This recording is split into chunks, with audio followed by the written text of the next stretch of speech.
Hello good evening to all of you students. पढ़ो भाई YouTube channel में आपका एक बार फिर से स्वागत है। तो यहाँ पे हम करते हैं एनसीईआरटी बुक का detail explanation line by line और करते हैं ढेर सारे क्वेश्चंस की प्रैक्टिस। तो लास्ट की वीडियो में हमने सीखा था vapour density, density of the gases mixture, molecular mass of the gases mixture, density of the gas, ideal gas equation.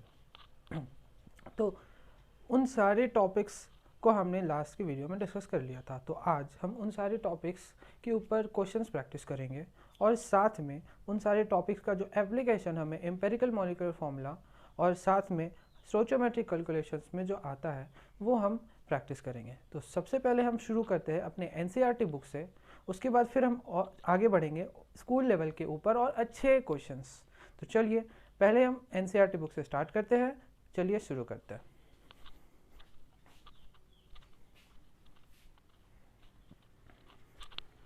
सो ये है हमारा एनसीईआरटी बुक का सबसे फर्स्ट क्वेश्चन। नाउ इस क्वेश्चन में बोला गया है कि how much copper can be obtain from 100 gram of CuSO4।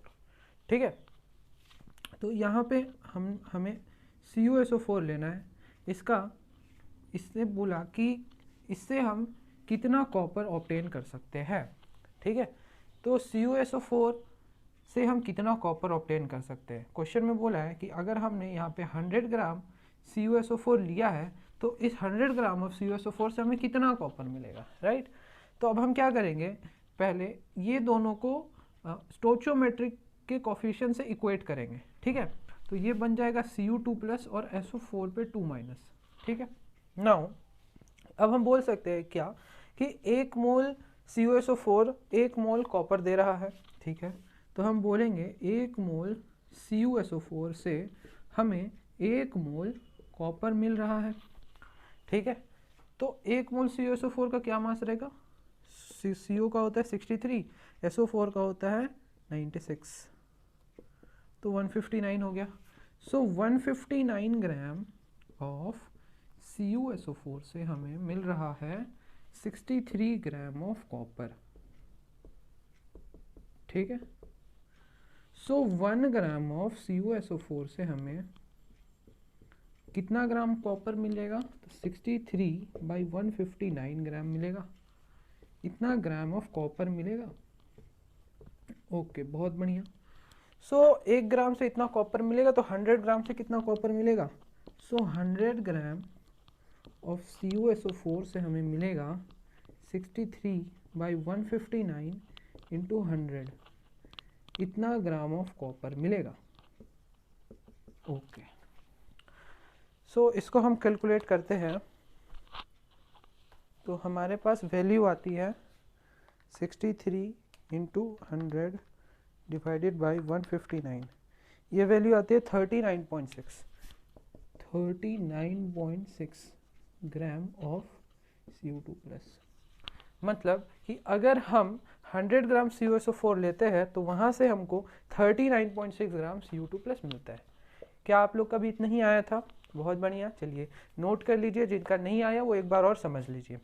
हमने क्या किया है कि CuSO4 लिया है। ठीक है, अब CuSO4 से हमें Cu2+ और SO4 पे 2- मिल रहा है। तो अब क्वेश्चन ने पूछा कि अगर आप यहाँ पे 100 ग्राम CuSO4 लेते हैं तो आपको कितना कॉपर मिलेगा। तो रिएक्शन के स्टोइचोमेट्रिक से क्या हम बोल सकते हैं कि 1 मोल CuSO4 1 मोल कॉपर दे रहा होगा। 1 मोल, इसका स्टोइचोमेट्रिक कोफिशिएंट कुछ नहीं है तो हम मानेंगे 1, इसका भी कुछ नहीं है तो 1, तो 1 मोल से 1 मोल दे रहा है, राइट। तो इसका 1 मोल का मास आता है 159 ग्राम। सो 159 ग्राम CuSO4 हमें 63 ग्राम ऑफ कॉपर दे रहा है। इसका 1 मोल का मास 63 है। सो 159 से 63 मिल रहा है, तो 1 ग्राम से 63/159 मिल रहा है। सो 1 ग्राम से पता चल गया कि 63/159 ग्राम ऑफ कॉपर मिल रहा है। तो 100 ग्राम CuSO4 से कितना मिलेगा, 63/159 इंटू 100। सिमिलरली हमने चॉकलेट वाला टेक्निक याद कर लीजिए, वैसे ही किया है। 10 चॉकलेट का दाम अगर 500 है तो एक चॉकलेट का दाम के लिए हम क्या करेंगे, यहाँ पे डिवाइड, तो 50 हो जाएगा। एक चॉकलेट का दाम हो जाएगा 50। ठीक है, अब एक चॉकलेट का दाम पता चल गया तो 5 चॉकलेट का दाम 50 इंटू 5 दैट इज 125। यही करते हैं, तो यहीं पे हमने वही किया है। एक का पता कर लिया, उसके बाद 100 के बारे में पता करना है तो 60/159 इंटू 100, यहाँ से आ गया हमारे पास 39.6 ग्राम ऑफ Cu मिल रहा है। अंडरस्टैंड। चलिए अब इसे नोट करिए और बढ़ते हैं अपने नेक्स्ट क्वेश्चन की ओर। फटाक से नोट करो, ठीक है। अब इस क्वेश्चन को पढ़ो, एक बार खुद से करने का ट्राई करो। चलो हो गया ट्राई। चलिए अब इस क्वेश्चन को हम बताते हैं। क्या है कि ये वेल्डिंग फ्यूल गैस का क्वेश्चन है, क्लास 11 के एग्ज़ाम में एक बहुत इंपॉर्टेंट एंड बहुत अच्छा question for school level exam, ठीक है। नाउ अब यहाँ पे क्या बोला कि हमारे पास वेल्डिंग फ्यूल गैस है जिसके अंदर सिर्फ कार्बन एंड हाइड्रोजन ही है, ठीक है। Burning a small amount of it in oxygen 0.690 gram of water and no other product will form, ठीक है। सो यहाँ पे एक डेटा मिसिंग हो गया है। ये हमारे पास है कि 0.690 ग्राम ऑफ वाटर और 3.38 ग्राम ऑफ कार्बन डाइऑक्साइड, ठीक है। 3.38 ग्राम ऑफ कार्बन डाइऑक्साइड, ठीक है। सो हमने वेल्डिंग फ्यूल गैस लिया है, हमें नहीं बताया कौन सा गैस है। सो हम मान लेते हैं CX और HY है, बोला कि सिर्फ कार्बन और हाइड्रोजन है। इसको जब हम ऑक्सीजन के प्रेजेंस में जला रहे हैं तो यहाँ पे मिल रहा है हमको कार्बन डाइऑक्साइड और वाटर, ठीक है। अब बोला कि ये जो रिएक्शन हो रहा है उसके अंदर हमारे पास 0.690 ग्राम कार्बन डाइऑक्साइड बन रहा है और 3.38 ग्राम हमारा बन रहा है वाटर। अच्छा उल्टा लिख दिया, 3.38 ग्राम हमारा बन रहा है कार्बन डाइऑक्साइड और 0.690 ग्राम वाटर बन रहा है, ठीक है। ओके, ठीक है। अब बोला गया next, a volume of 10 litre of this welding gas is form to weight 11.6 gram STP condition, लिख दिया गया। इसका मतलब बोला कि 10 लीटर अगर हम इस गैस को लेते हैं STP कंडीशन तो उसका मास कितना है हमारा 11.6 ग्राम।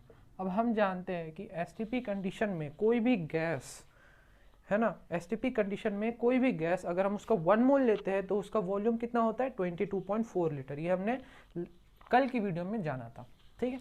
सो अब हम STP कंडीशन में गैस का वॉल्यूम कैसे निकालते, गैस का मोल्स कैसे निकालते, तो मोल्स ऑफ गैस बोलते हैं V/22.4, ठीक है। तो 10 लीटर है तो इसका हमें मोल्स पता हो जाएगा, हमने इसका मोल्स पता कर लिया, ठीक है।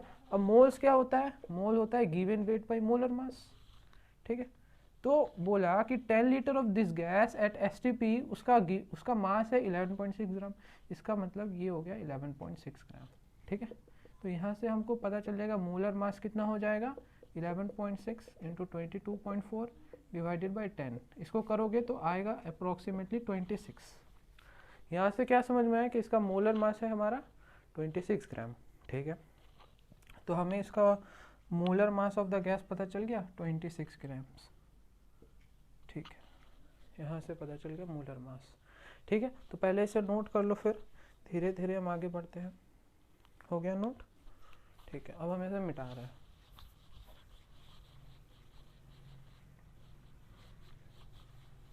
और हमको यहाँ से पता चल गया कि molar mass of the gas, molar mass of the gas कितना है 26 ग्राम है, ओके, ठीक है। अब देखो, अब क्योंकि हमने स्टोइचियोमेट्रिक कोफिशिएंट्स और स्टोइचियोमेट्रिक कैलकुलेशन पढ़ लिया है तो हम बोल सकते हैं उसकी हेल्प से कि अगर हम ये 1 मोल लेते हैं तो ये 1 मोल बनता है, बोल सकते हैं ना। लेकिन यहाँ पे तो प्रॉपर हमको नहीं पता है कि कितना है। तो अब हम क्या करते हैं, सबसे पहले इस रिएक्शन को डिफाइन करते हैं। तो रिएक्शन को हम बैलेंस करेंगे कैसे, यहाँ पे X कार्बन है तो X लिख दिया, हो गया कार्बन बैलेंस। हाइड्रोजन Y है तो हमने यहाँ पे Y/2 लिखा। क्यों लिखा Y/2, देखो पहले हाइड्रोजन कितना था 2, अब जब उसके अंदर Y/2 मल्टीप्लाई कर देंगे तो यहाँ से आ जाएगा Y, तो हाइड्रोजन यहाँ बैलेंस हो गया, Y हो गया, ठीक है। अब हम क्या करते हैं, ऑक्सीजन बैलेंस करते हैं। तो ऑक्सीजन यहाँ पे कितना हो गया 2X प्लस Y/2, ये हो गया हमारा ऑक्सीजन। तो कितना हो जाएगा 4X प्लस Y/2, इतना हमारा ऑक्सीजन हो जाएगा। है हमारे पास कितना इधर साइड में 2 है, तो हमको यहाँ 4X प्लस Y/4 अगर मल्टीप्लाई कर दें तो ये हमारे पास आ जाएगा 4X प्लस Y/2, ये हो जाएगा रिएक्टेंट साइड में ऑक्सीजन, मतलब यहाँ पे हमको कितना मल्टीप्लाई करना होगा 4x प्लस y/2। तो हम करते हैं 4x प्लस y/2, ये हम कर दिए इसके अंदर मल्टीप्लाई। ठीक है, तो यहाँ से हमारा ऑक्सीजन गैस भी बैलेंस हो गया। ठीक है, यहाँ तक मिटा दे, चलो मिटा दें।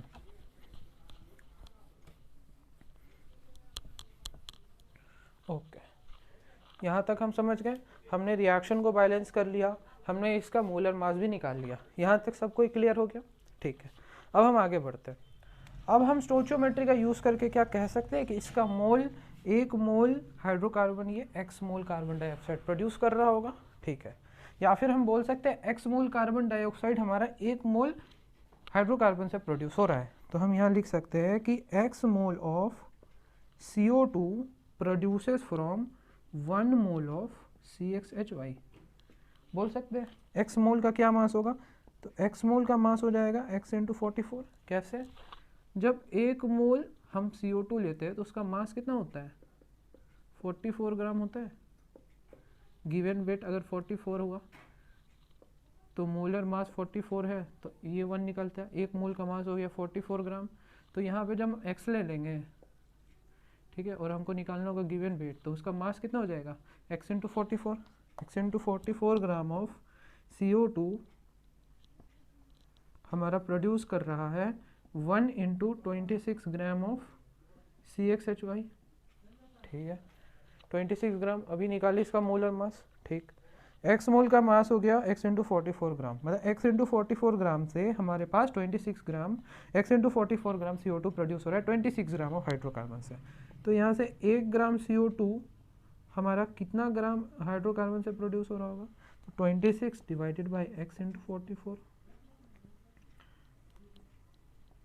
ठीक है, 1 ग्राम CO2 हमारा इतना ग्राम हाइड्रोकार्बन से प्रोड्यूस हो रहा है। ठीक है, सो 1 ग्राम पता चल गया इतना से प्रोड्यूस हो रहा है। ठीक है, तो 3.38 ग्राम हमारा कितना से प्रोड्यूस हो रहा होगा, 3.38 ग्राम ऑफ CO2 हमारा कितना से प्रोड्यूस हो रहा होगा, तो हम लिखेंगे 26 डिवाइडेड बाई x × 44 × 3.38। ठीक है, मतलब इस रिएक्शन में जो हमारा 3.38 ग्राम हमने लिया, हमारा CO2 प्रोड्यूस हो रहा है, वो हमारा इतना ग्राम ऑफ CxHy से प्रोड्यूस हो रहा होगा। इसका मतलब इस रिएक्शन में मास ऑफ ये है जो हाइड्रोकार्बन है वो ये है। ठीक है, तो ये हो गया हमारा इक्वेशन नंबर 1। ठीक है, ये हमारा इक्वेशन नंबर 1 हो गया। ठीक है, इसको नोट करो, हम बढ़ते हैं आगे। यहाँ तक क्लियर हो गया? यहाँ पे हमने देखो क्या किया, इस रिएक्शन को बैलेंस करने के बाद हमने लिखा कि एक मोल हाइड्रोकार्बन हमारा x मोल CO2 प्रोड्यूस करवा रहा होगा, या फिर हम बोल सकते हैं x मोल CO2 1 मोल हाइड्रोकार्बन प्रोड्यूस करवा रहा है। ठीक है, मोल्स में लिख दिया, अब इसको मास में लिखना है। तो x × 44 ग्राम CO2 हमारा 1 × 26 ग्राम ऑफ हाइड्रोकार्बन प्रोड्यूस करवा रहा है। ठीक है, नाउ तो 1 ग्राम CO2 कितने से प्रोड्यूस हो रहा है, तो 26 डिवाइडेड बाई x × 44। ठीक है, यहाँ तक। नाउ अब हमें पता चल गया 1 ग्राम CO2 इतना ग्राम ऑफ हाइड्रोकार्बन से प्रोड्यूस हो रहा है, तो हमारे पास 3.38 ग्राम है, तो इतना मास ऑफ CO2 इतने मास ऑफ, मतलब 3.38 ग्राम CO2 कितने मास से प्रोड्यूस हो रहा होगा, तो हमारे पास 1 ग्राम का पता है, 3.38 का निकालने के लिए मल्टीप्लाई बाई 3.38 करोगे, so multiply by 3.38, so 3.38 gram CO2 produce हो रहा है this much mass of hydrocarbon से।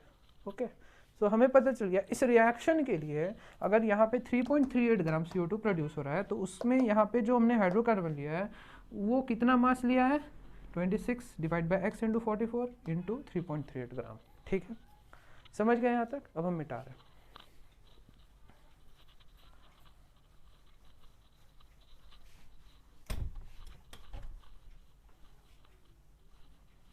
चलो, अब हमने CO2 के लिए लिखा जैसे, वैसे ही हम H2O के लिए भी लिखते हैं।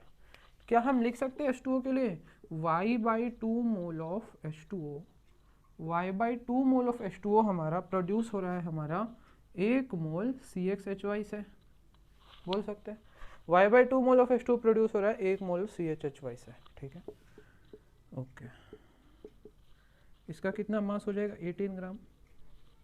ये प्रोड्यूस हो रहा है 1 इंटू 26 ग्राम ऑफ CSH2 से, ठीक है।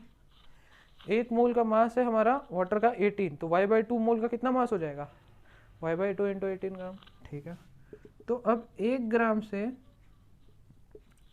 से हमारा कितना CXHY, 1 ग्राम H2O से कितना CXHY हो रहा होगा, तो हम लिखते हैं 1 into 26 divided by Y into 18 divided by 2, इसको हम लिख सकते हैं 26 into 2 divided by Y into 18 gram CXHY, ठीक है। अब हमको पता चल गया कि 1 ग्राम वाटर हमारा 26 into 2 divided by Y into 18 gram CHXY से प्रोड्यूस हो रहा होगा। सो हमारा इस रिएक्शन में 0.690 ग्राम वाटर प्रोड्यूस हो रहा है, तो हम यहाँ पे लिखेंगे 0.690 ग्राम वाटर जो हमारा प्रोड्यूस हो रहा है वो हमारा इतने ग्राम CXHY से हो रहा होगा प्रोड्यूस। बोलो, हमें पता चला कि 0.690 ग्राम वाटर से वाटर हमारा इतने ग्राम CXHY से प्रोड्यूस हो रहा है। तो अब इस पर्टिकुलर रिएक्शन जो हो रहा है हमारा, इस रिएक्शन के लिए बताओ इसका मास तो सेम होगा ना।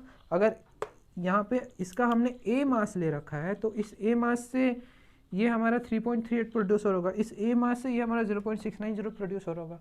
तो ये इस रिएक्शन में ये जो मास है हमने जो निकाला वाटर के हेल्प से, जब ये मास निकाला हमने CXHY का, हमारे पास ये वैल्यू आई। और जब हमने कार्बन डाइऑक्साइड के हेल्प से निकाला तो हमारे पास ये वैल्यू आई। क्या ये दोनों वैल्यू जो हमने इस रिएक्शन के लिए निकाली है, क्या ये दोनों सेम होगी?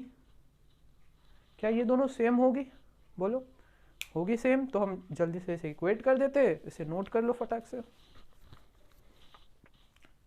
कर लिया नोट, मिटा रहे अब।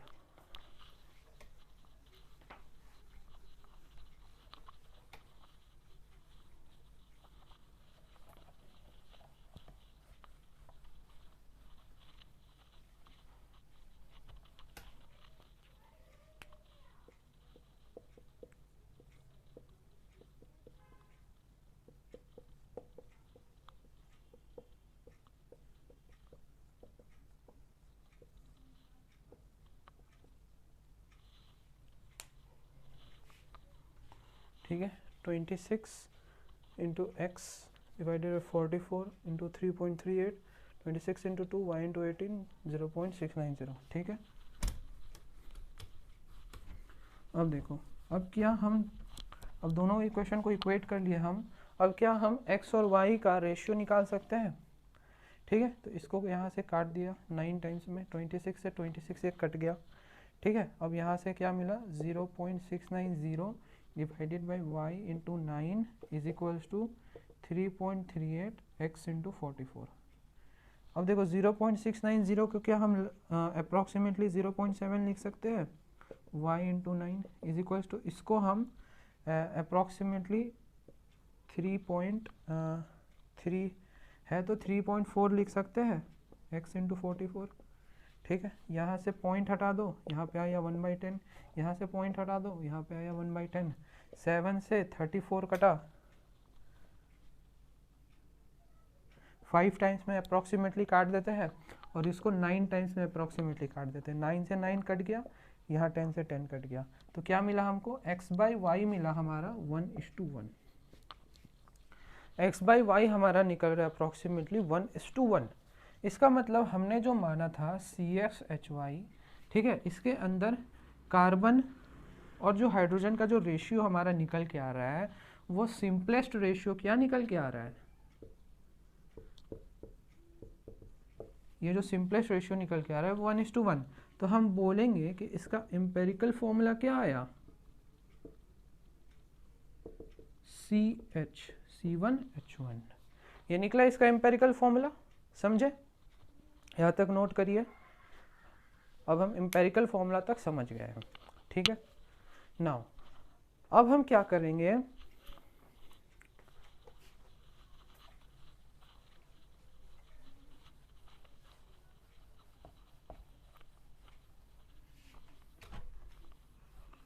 अब हमें एम्पेरिकल फॉर्मूला मिल गया है, तो अब आप सबको आ गया होगा कि मॉलिक्यूलर फॉर्मूला क्या है, उतने तो आप समर्थ हो गए हो कि मॉलिक्यूलर फॉर्मूला निकाल लिए होंगे। हमने पहले भी क्वेश्चंस करा चुके हैं एम्पेरिकल मॉलिक्यूलर फॉर्मूला का, उसमें ढेर सारे क्वेश्चंस करवाए हैं, कैसे मॉलिक्यूलर फॉर्मूला निकालते हैं, कैसे एम्पेरिकल फॉर्मूला, सब कुछ हमने करवा रखा है। ठीक है, बहुत सारा प्रॉब्लम सॉल्विंग पार्ट 3 के अंदर सारा क्वेश्चन है। ठीक है, तो अब हमें एम्पेरिकल फॉर्मूला मिल गया। अब हम यहाँ से एम्पेरिकल फॉर्मूला मास निकाल लेते हैं। एम्पेरिकल फॉर्मूला मास निकाल लेते हैं। ठीक है, वो कितना आ जाएगा, 12 कार्बन के लिए और हाइड्रोजन के लिए 1, तो हो गया 13 ग्राम। 13 ग्राम हो गया empirical formula mass, right. Now यहाँ से अब हमारे पास मोलिकुलर मास भी है। मोलिकुलर मास यहाँ पे हमारे पास कितना है, 26 ग्राम। 26 ग्राम है। अब आप सब लोग को मैंने पढ़ा रखा है एम्पेरिकल एंड मोलिकुलर फॉर्मूला के वीडियो में, आप पढ़े हैं, क्या पढ़े हैं कि molecular formula is equals to n into empirical formula, ये हमने पढ़ा है। ठीक है, नाउ अब हम n कैसे निकालते हैं, तो n निकालते हैं हम molecular weight divided by empirical formula mass. Empirical formula mass ये निकालते हैं, यहाँ से हम n निकालते हैं, याद आया। अब मॉलिक्यूलर मास हमारे पास 26 है, एम्पेरिकल है 30, तो ये आ जाएगा 2। ये n का वैल्यू यहाँ पे रख दीजिए, आपके पास मॉलिक्यूलर फॉर्मूला निकल के आ जाएगा 2 इंटू एम्पेरिकल फॉर्मूला हमारे पास है C1H1। ठीक है, अब यहाँ पे मॉलिक्यूलर फॉर्मूला हो जाएगा C2H2। ये समझ में आया। इसका मतलब जो हाइड्रोकार्बन हमारे पास गिवन था उसका मॉलिक्यूलर फॉर्मूला था C2H2, उसका एम्पेरिकल फॉर्मूला था C1H1, उसका एम्पेरिकल फॉर्मूला मास था हमारे पास 13 ग्राम और उसका मॉलिक्यूलर मास था हमारे पास 26 ग्राम। ये सारा क्वेश्चंस के अंदर डिमांड था, ये सारे हो गए। होपफुली आपको ये क्वेश्चन समझ में आया होगा। जिनको ना समझ आया क्वेश्चन, एक बार वीडियो को पीछे करके देख लीजिए, वेरी इंपॉर्टेंट क्वेश्चन है from perspective of class 11 examination. ठीक है, चलिए यहाँ तक हमारा NCERT कवर हो गया। नाउ अब हम स्कूल लेवल के ऊपर और भी अच्छे क्वेश्चंस करेंगे, तो नोट करिए इसे। हम बढ़ते हैं अपने अगले क्वेश्चन की ओर। देखो ये क्वेश्चन में हमें क्या गिवन है कि vapour density of a mixture of NO2 and N2O4। एक मिक्सचर है, ठीक है, एक हमारा ये मिक्सचर है जिसके अंदर NO2 भी है और N2O4 भी है, NO2 और N2O4। इसका वेपर डेंसिटी बताया 38.3 ग्राम। ठीक है, वेपर डेंसिटी बताया इसका 38.3 ग्राम। ठीक है, क्या है वेपर डेंसिटी मिक्सचर के लिए, तो क्या हम लिख सकते हैं वेपर डेंसिटी, याद करो मैंने लास्ट क्लास आपको बताया है कि वेपर डेंसिटी क्या होता है, वेपर डेंसिटी होता है मॉलिक्यूलर मास बाय 2। ठीक है, मॉलिक्यूलर मास बाय 2 होता है वेपर डेंसिटी। तो ये मिक्सचर के लिए हम लिख रहे हैं, तो यहाँ पे vapour density of the mixture, so यहाँ लिखेंगे molecular mass of the mixture divided by 2। Okay, so molecular mass of the mixture is equals to 38.3 into 2। ठीक है, तो ये हमारा कितना निकल के आ जाएगा, सो ये निकल के आ जाएगा 38.3 इंटू 2 76.6। ये निकल के आ जाएगा 76.6। ये निकल गया molecular mass of the mixture. Okay, अब ये भी याद करो कि हमने जब लास्ट में पढ़ा था, वीडियो के एंड में मैंने बताया था कि molecular mass of the mixture हम कैसे निकालते हैं। सो उसका फॉर्मूला होता है molecular mass is equals to total weight divided by total mole. यही होता है। लास्ट वीडियो के जो कल मैंने वीडियो बताया है उसके लास्ट में वो molecular mass of the mixture भी बताया। ठीक है, जो वीडियो आई थी कंसेप्ट वाली, जिसके अंदर हमने vapour density, ideal gas equation, ये सारी चीज़ों के थ्योरी को कवर किया था, तो उसके लास्ट में मैंने लास्ट पार्ट में मैंने ये बताया था। ठीक है, एक बार जाके चेक कर लेना। सो यहाँ पे टोटल वेट ओके लिखना है, तो total weight of the mixture कितना है 100 ग्राम। यहाँ पे बोला ना calculate the number of moles of NO2 in 100 gram of mixture, तो यहाँ total weight of the mixture कितना निकल गया 100 ग्राम। ठीक है, सो हम molecular mass of the mixture को क्या हम लिख सकते हैं यहाँ से कि molecular mass of the mixture is equals to total weight that is 100 gram. ठीक है, डिवाइडेड बाय क्या, टोटल मोल। टोटल मोल कैसे निकालोगे, ठीक है, टोटल मोल आप ऐसे निकाल सकते हो, देखो गिवन वेट बाय मोलर मास, ठीक है, ये किसके लिए, NO2 के लिए, और सेम आप given weight by molar mass N2O4 के लिए। तो टोटल हमारा था 100 टोटल वेट, गिवन वेट आप मान लो x है और ये 100 माइनस x है, ठीक, तो ये x हो गया। इसका मोलर मास होता है 43, चेक कर लो कितना होता है 14 और 32 46। इसका मोलर मास होता है 46, इसका मोलर मास होता है 92, ठीक है। अब यहां से आपको x निकालनी है। अब ये भी इक्वेशन हो गया molar mass of the mixture के लिए, और यहां से भी आपको पता है molar mass of the mixture कितना है 76.6। अब दोनों वैल्यूज को कर दो इक्वेट, दोनों वैल्यू को इक्वेट करने के बाद आपको क्या मिलेगा, चेक करो जरा, मिटाते हैं इसको, यहाँ तक नोट करो, मिटाते हैं, आ जाओ।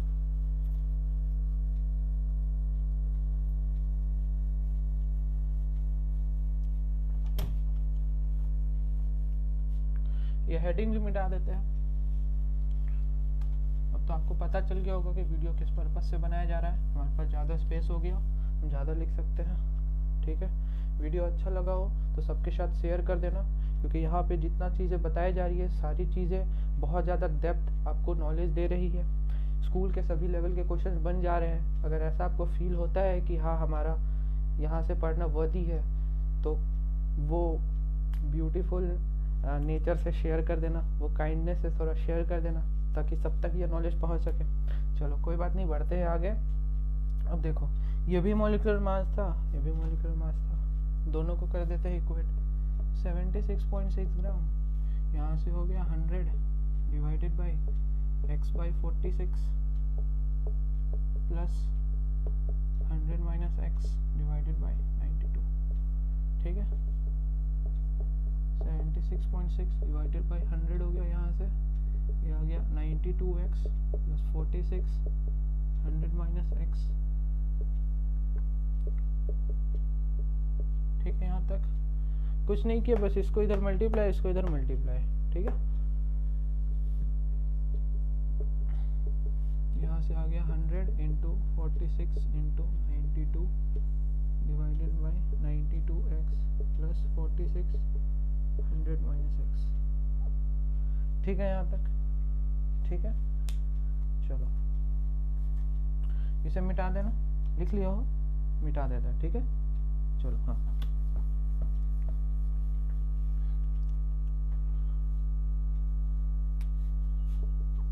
अब देखो, अब हम क्या करते हैं 92x 46 100 माइनस x, ये वाला क्रॉस कर रहे हैं, ठीक है, क्रॉस मल्टीप्लिकेशन, ये वाला इधर लेके आ रहे हैं और ये वाला नीचे लेके जा रहे हैं, ठीक है। 100 इंटू 46 इंटू 92 डिवाइडेड बाई 76.6, ठीक है। 92x प्लस 4600 माइनस 46x, ठीक है। अब इसको सॉल्व करो तो कितना आ जाएगा, देखो 100 इंटू 46 इंटू 92 डिवाइडेड बाई 76.6, ये आ जाएगा 5524.8, ठीक है। ये आ जाएगा 5524.8 आ गया, ठीक है। अब यहाँ पे इसको माइनस करो, 46x plus 4600 is equal to 5524.8, ठीक है। तो 46x is equal to 5524.8 minus 4600, ठीक है। अब इसको सॉल्व करो, माइनस 4600 924.8, ये आ रहा है 924.8, यहाँ से आया x 46x, तो यहाँ से हमें पता चलेगा x का वैल्यू कितना है, तो 924.8 डिवाइडेड बाई 46, ठीक है। इसको कर दिया 46 से डिवाइड, तो हमारे पास आ गया वैल्यू 20.1, ठीक है।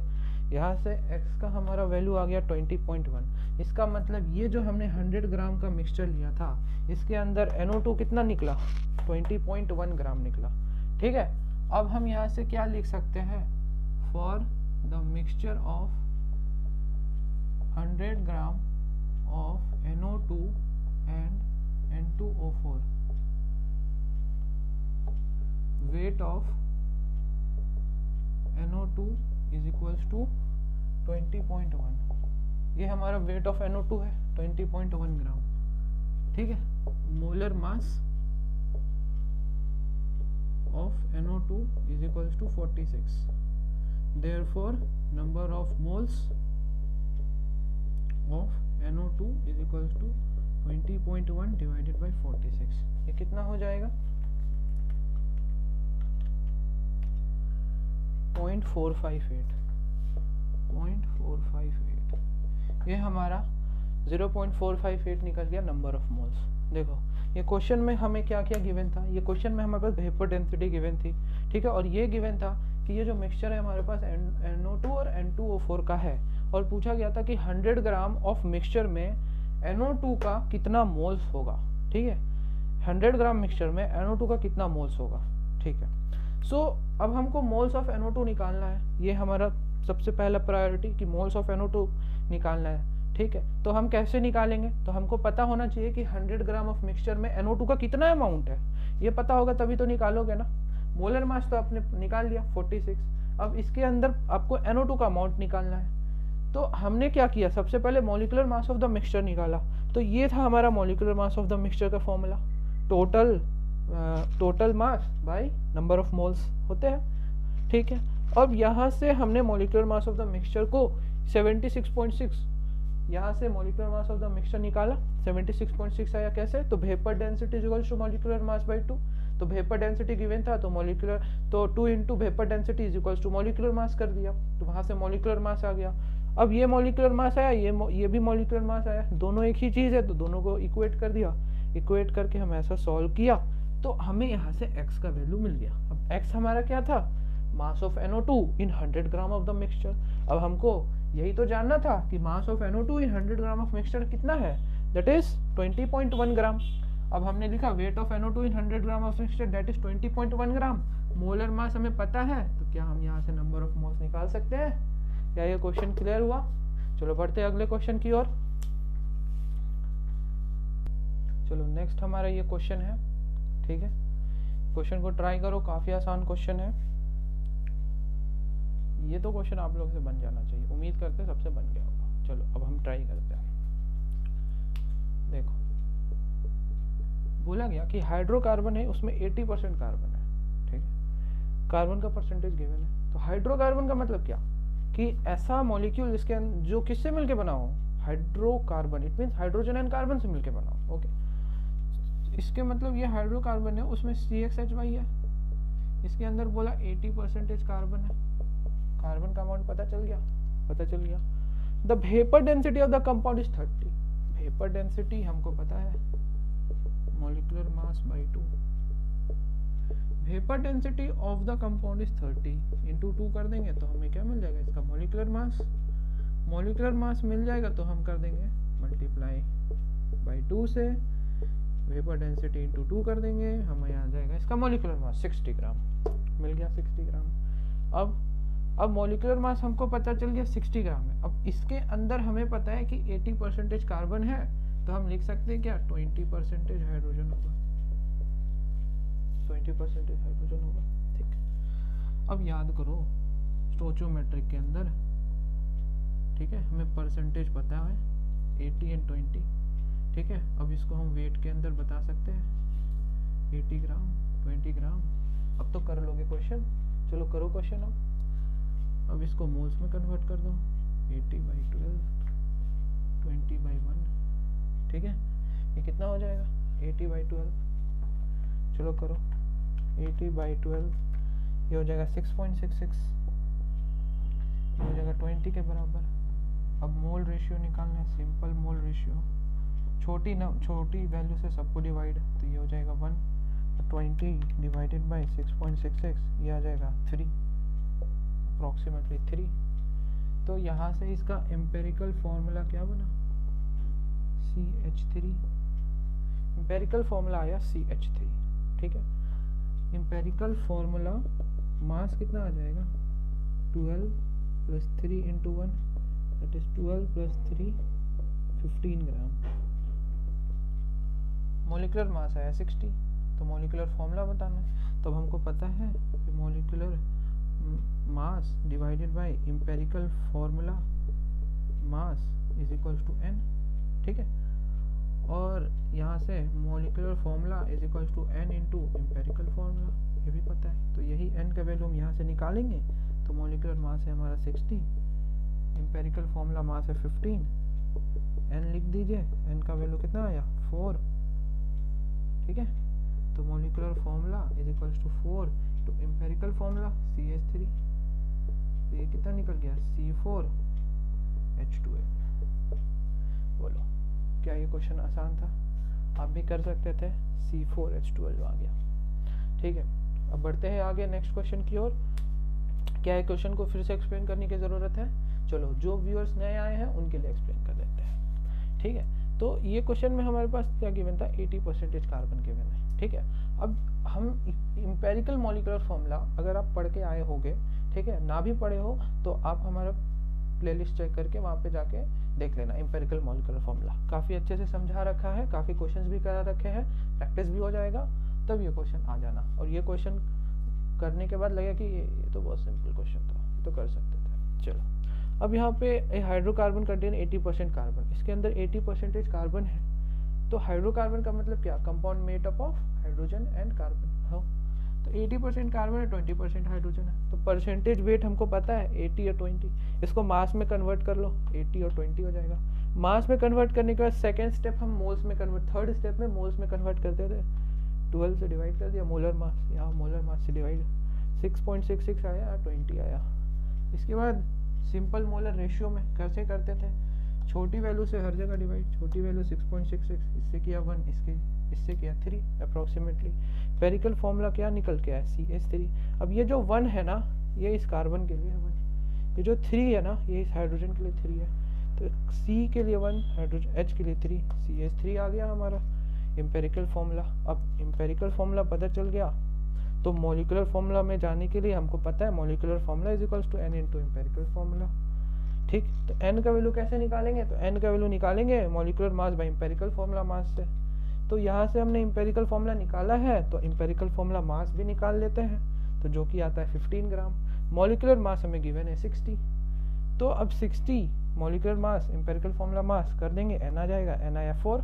अब यहाँ पे 4 मल्टीप्लाई कर देंगे तो आ जाएगा मॉलिक्यूलर फॉर्मूला मास। चलिए हो गया होगा ट्राई, बढ़ते हैं। देखो यहाँ पे क्या लिखा है, 60% H2SO4 लिखा है, calculate the mass of 60% H2SO4 required to decompose 50 gram of chalk. अब ये 60% H2SO4 कहने का मतलब ये है 60% प्योर, 60% प्योर है।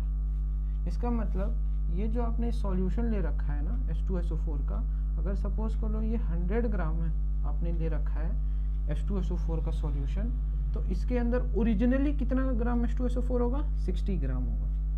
याद करो, आप गोल्ड खरीदने जाते हो शॉप में, तो वो कहते हैं 24 कैरेट गोल्ड है, बोलते हैं 24 carat, it means that 99%, 99.8% pure.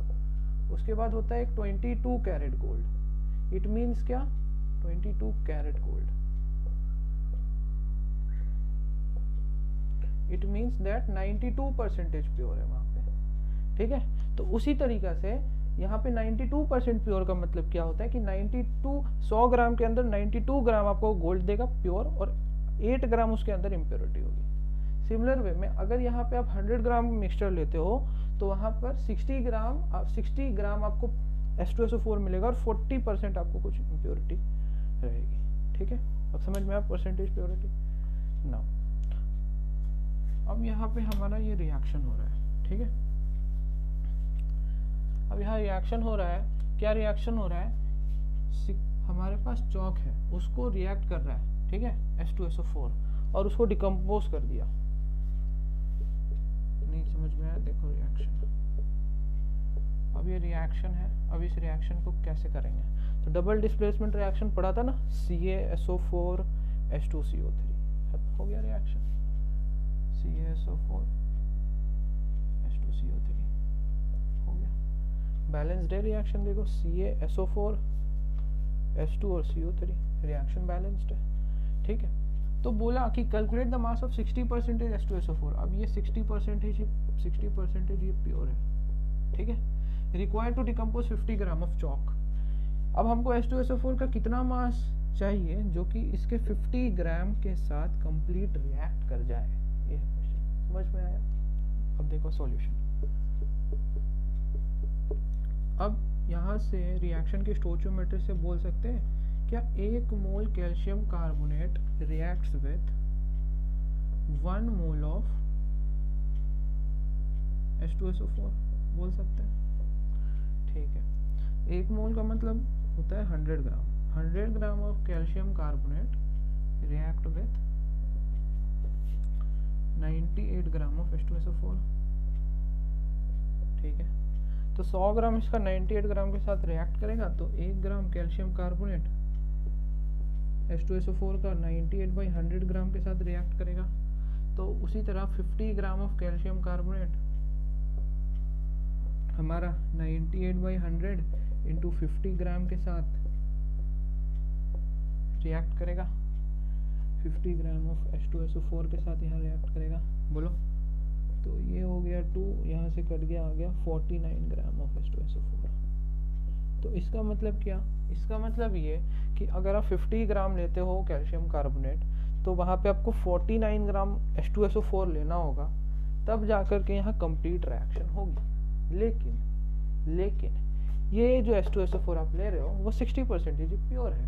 इसका मतलब कि इस सॉल्यूशन ऑफ H2SO4 के साथ, ठीक है, इसका ये जो आप H2SO4 लोगे उसका 60% इसके साथ रिएक्ट करेगा ना, उसका 60% यहाँ रिएक्ट करेगा, बाकी तो 40% इम्प्योर उसको हटा दो तो इसका 60% रिएक्ट कर रहा होगा। इसका मतलब ये जो 49 ग्राम है वो इसका 60% है, वो 60% इसका रिएक्ट किया ना, ठीक है, तो उसका अमाउंट आया 49 ग्राम, ये समझे।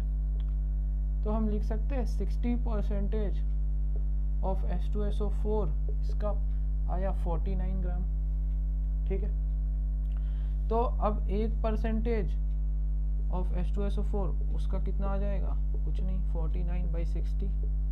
तो इसीलिए 100% के लिए क्या करोगे तो 49/60 इंटू 100, ठीक है। इसे कैलकुलेट करो,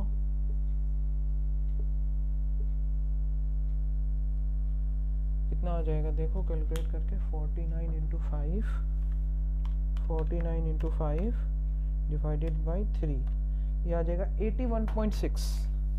कितना आया? 81.6 ग्राम। इसका मतलब आप अगर 81.6 ग्राम H2SO4 सॉल्यूशन लेते हो, ठीक है, तो वो क्या है 60% प्योर, इसमें से मतलब इसका 60% प्योर H2SO4 वो आएगा 49 ग्राम। अब ये 49 ग्राम इसके 50 ग्राम से रिएक्ट करके ये रिएक्शन को कंप्लीट करेगा, ठीक है। तो यहाँ पे ये 49 ग्राम आया, इसका मतलब ये नहीं कि आप 49 ग्राम ये ले लोगे, 49 ग्राम लोगे तो उसका 60% प्योर रहेगा, ठीक है। तो वो अमाउंट तो कम हो गया ना, तो इसीलिए यहाँ पे आपको इससे तो ज़्यादा ही लेना है, ये तो समझ में आ रहा है। तो इस 81.6 ग्राम लोगे तो उसका 60% प्योर H2SO4, मतलब उसमें से 49 ग्राम प्योर H2SO4 आएगा जो इसके 50 ग्राम के साथ कंप्लीट रिएक्ट कर जाएगा। क्लियर हुआ क्वेश्चन? ठीक है, क्वेश्चन में ज़्यादा कुछ टफ चीज़ नहीं था, बस ये परसेंटेज प्योरिटी थोड़ा रोक रही थी। होपफुली क्लियर हो गया होगा। चलिए अब आगे नेक्स्ट क्वेश्चन करते हैं। चलिए अब ये क्वेश्चन को ट्राई करिए, ये सेम परसेंटेज प्योरिटी का क्वेश्चन है, ठीक है।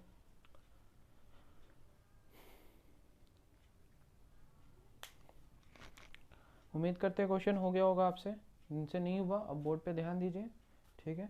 अब अपना कॉपी पेन चलाना रोक दीजिए, आपने ट्राई कर लिया। अब चलिए अब यहाँ ध्यान दीजिए, यहाँ पे बोला गया excess of AgNO3 was added to 2.2 gram of commercial sample of common salt, ठीक है।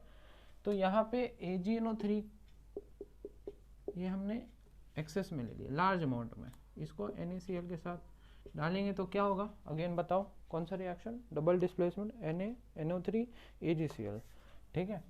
यहाँ हो जाएगा NaNO3 NaNO3 और यहाँ पे आ जाएगा AgCl, बन गया, ठीक है।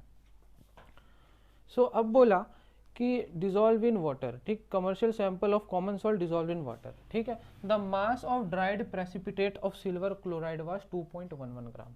अब यहाँ जो सिल्वर क्लोराइड है ये 2.11 ग्राम बना है, ठीक है, 2.11 ग्राम बना है, क्योंकि ये रिएक्शन को एक्वस मीडियम में किया गया है, तो इसीलिए यहाँ पर दोनों में क्या होगा, हाइड्रस सॉल्ट बनेगा, ठीक है। अब इसको क्या किया गया, ड्राई किया गया, इसके लिए पानी निकाला गया, एनहाइड्रस फॉर्म में अब इसको बनाया गया, तो इसीलिए यहाँ पे लिखा है कि ड्राइड प्रेसिपिटेट, ठीक है, इस 2.11 gram. Calculate the percentage purity of common salt. अब यहाँ पे इसका परसेंटेज प्योरिटी हमको निकालना है, NaCl कितना प्योर है। ओके, सो अब क्योंकि ये रिएक्शन वायलेंस है, तो क्या हम बोल सकते हैं कि एक मोल हमारा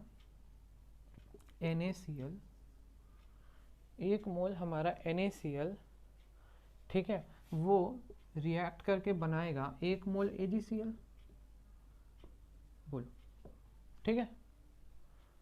यहाँ पे हमने कितना ले रखा है, 2.2 ग्राम, ठीक है। तो 1 मोल NaCl वो बनाएगा 1 मोल AgCl, ओके। 1 मोल NaCl का मास होता है 58.5 ग्राम, ठीक है। AgCl का होता है, Ag का होता है 108 और ये होता है 35.5, ठीक है,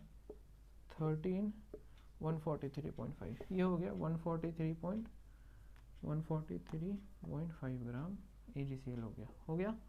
अब देखो 58.5 ग्राम NaCl है, वो 143.5 ग्राम AgCl बनाएगा, ठीक है। तो 1 ग्राम NaCl कितना बनाना चाहिए, तो 143.5 डिवाइडेड बाई 58.5 ग्राम AgCl बनाना चाहिए, ठीक है।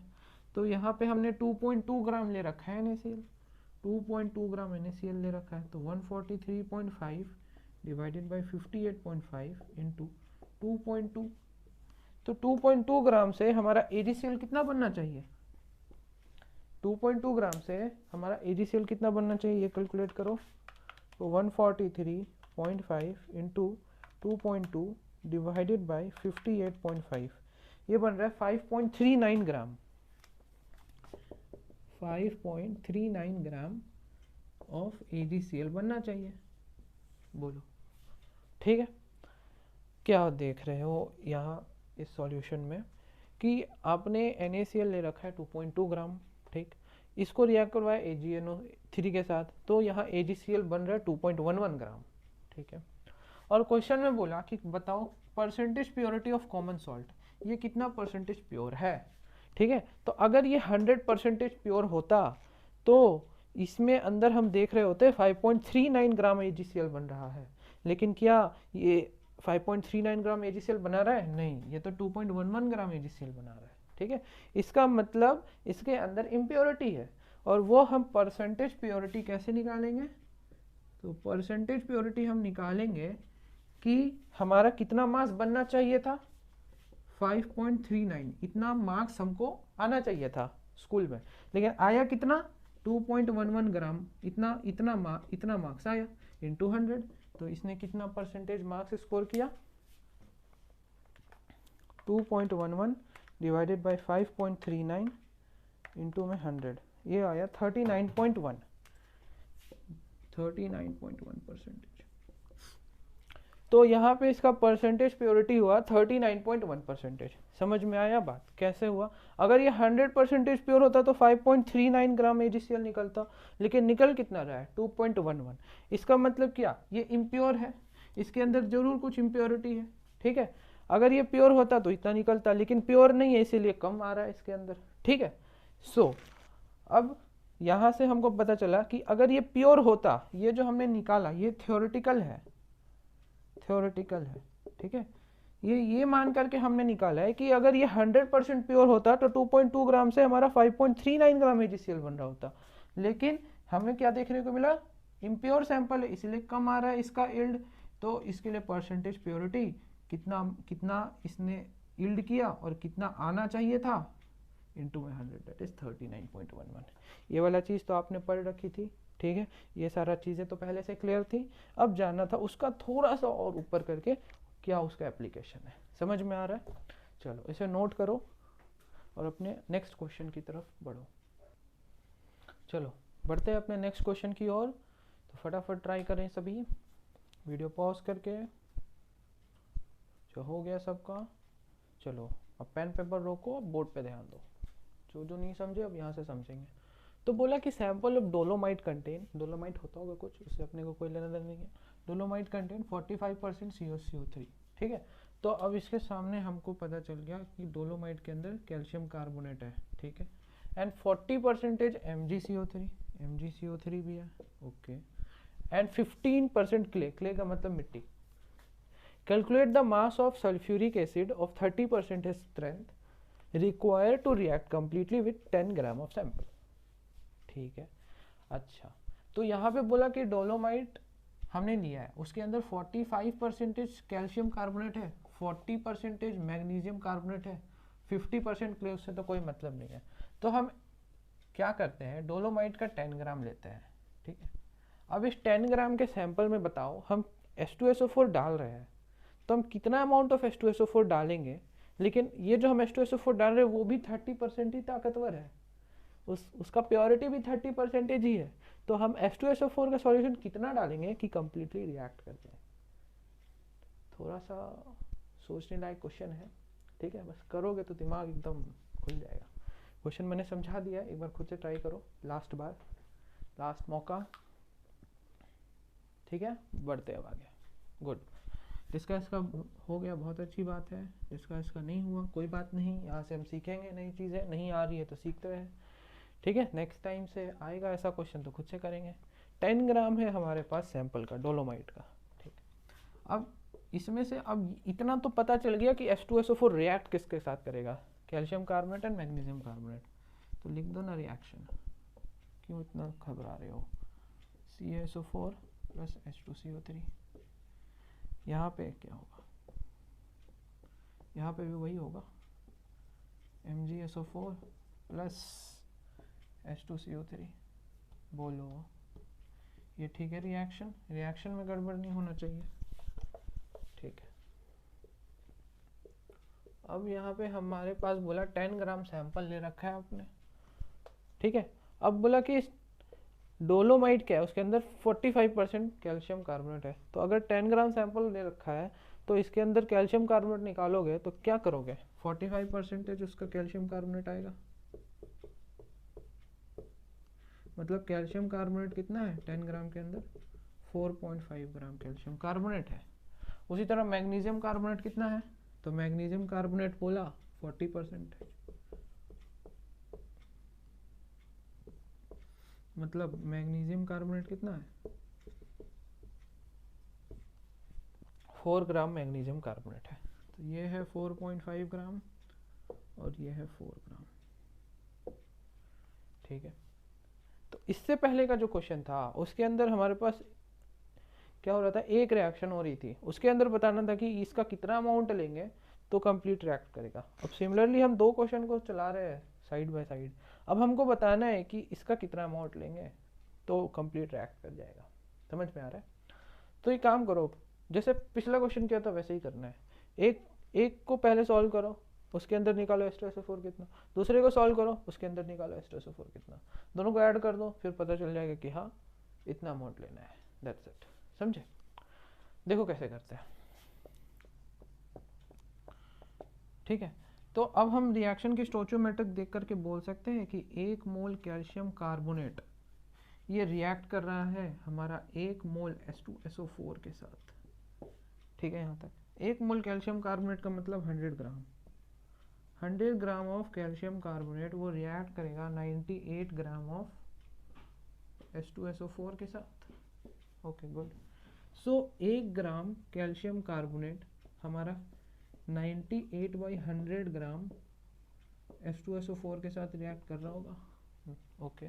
सो 4.5 ग्राम कितने के साथ रिएक्ट कर रहा है, 4.5 ग्राम ऑफ कैल्शियम कार्बोनेट हमारा रिएक्ट कर रहा है 98/100 इंटू 4.5 ग्राम H2SO4 के साथ ये रिएक्ट कर रहा है, ठीक है। सो यहाँ पे हम मल्टीप्लाई करेंगे 98 इंटू 4.5 डिवाइडेड बाई 100, ये हो गया 4.41 ग्राम,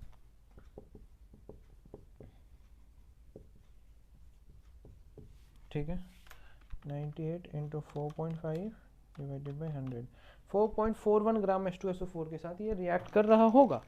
बट ये जो H2SO4 है वो 30% ही प्योर है। इसका मतलब ये जो 4.41 ग्राम H2SO4 जो निकल रहा है वो तो 30% प्योर है। ठीक है, तो अब हम मिटाने जा रहे हैं चीज़ों को, चलो यहाँ लिख देते हैं। अब हमको पता है ये जो 30% का ये प्योर है, तो जो हमारा सॉल्यूशन होगा, ठीक है, उसका 30% आया होगा 4.41 ग्राम। ठीक है, तो हम लिखेंगे 30% 4.41 ग्राम है। ठीक है, इसीलिए 1% 4.41 बाई 30, इसीलिए 100% 4.41 डिवाइडेड बाई 30 इंटू 100। बोलो ठीक है? ठीक है, अच्छा एक काम करते हैं, ये अभी नहीं करते, ये कॉम्प्लेक्स हो जाएगा थोड़ा सा आप लोग के लिए। तो यहाँ से हमको क्या समझ में आया कि 4.5 ग्राम कैल्शियम कार्बोनेट को रिएक्ट करने के लिए 4.41 ग्राम H2SO4 होना चाहिए। ठीक है, तो कैल्शियम कार्बोनेट के लिए हमारे पास H2SO4 कितना निकल के आया, 4.41 ग्राम होना चाहिए। ठीक है, अब मैग्नीशियम कार्बोनेट के लिए इसी तरह से निकालो आप। ठीक है, मैग्नीशियम का मास होता है 24। चलो मैग्नीशियम कार्बोनेट के लिए निकालते हैं।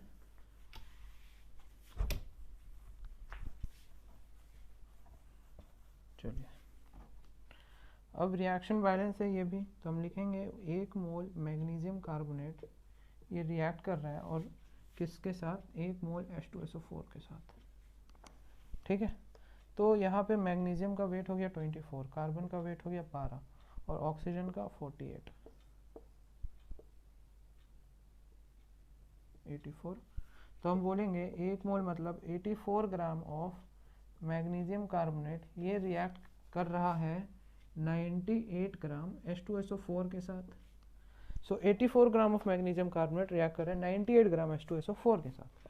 तो इसीलिए 1 ग्राम मैग्नीशियम कार्बोनेट हमारा 98 डिवाइडेड बाई 84 ग्राम H2SO4 के साथ रिएक्ट करेगा। ठीक है, तो इसीलिए 4 ग्राम मैग्नीशियम कार्बोनेट, 4 ग्राम मैग्नीशियम कार्बोनेट हमारा 98 डिवाइडेड बाई 84 इंटू 4 इतने ग्राम H2SO4 के साथ रिएक्ट करेगा। ठीक है, यहाँ तक तो समझ में आ रहा होगा सबको। सो ये हमारा आएगा 98 इंटू 4 डिवाइडेड बाई 84, ये आया 4.66। यहाँ से आया कि ये 4.66 ग्राम H2SO4 के साथ रिएक्ट करेगा। सो हमने रिएक्शन करवाई कैल्शियम कार्बोनेट के साथ और हमने रिएक्शन करवाई मैग्नीशियम कार्बोनेट के साथ, तो हमें पता चला कि इसके साथ रिएक्शन करने के लिए 4.11 ग्राम H2SO4 की नीड है, इसके साथ रिएक्शन करने के लिए 4.66 ग्राम H2SO4 की नीड है। ठीक है, तो टोटल हमें H2SO4 की कितनी नीड होगी, तो हम दोनों को प्लस कर देंगे। तो यहाँ दोनों को प्लस कर दो, 4.66 प्लस 4.41 कितना हो जाएगा, 9.07 ग्राम H2SO4। ठीक है, तो ये वाला समझ गए, इसे मिटा देते हैं।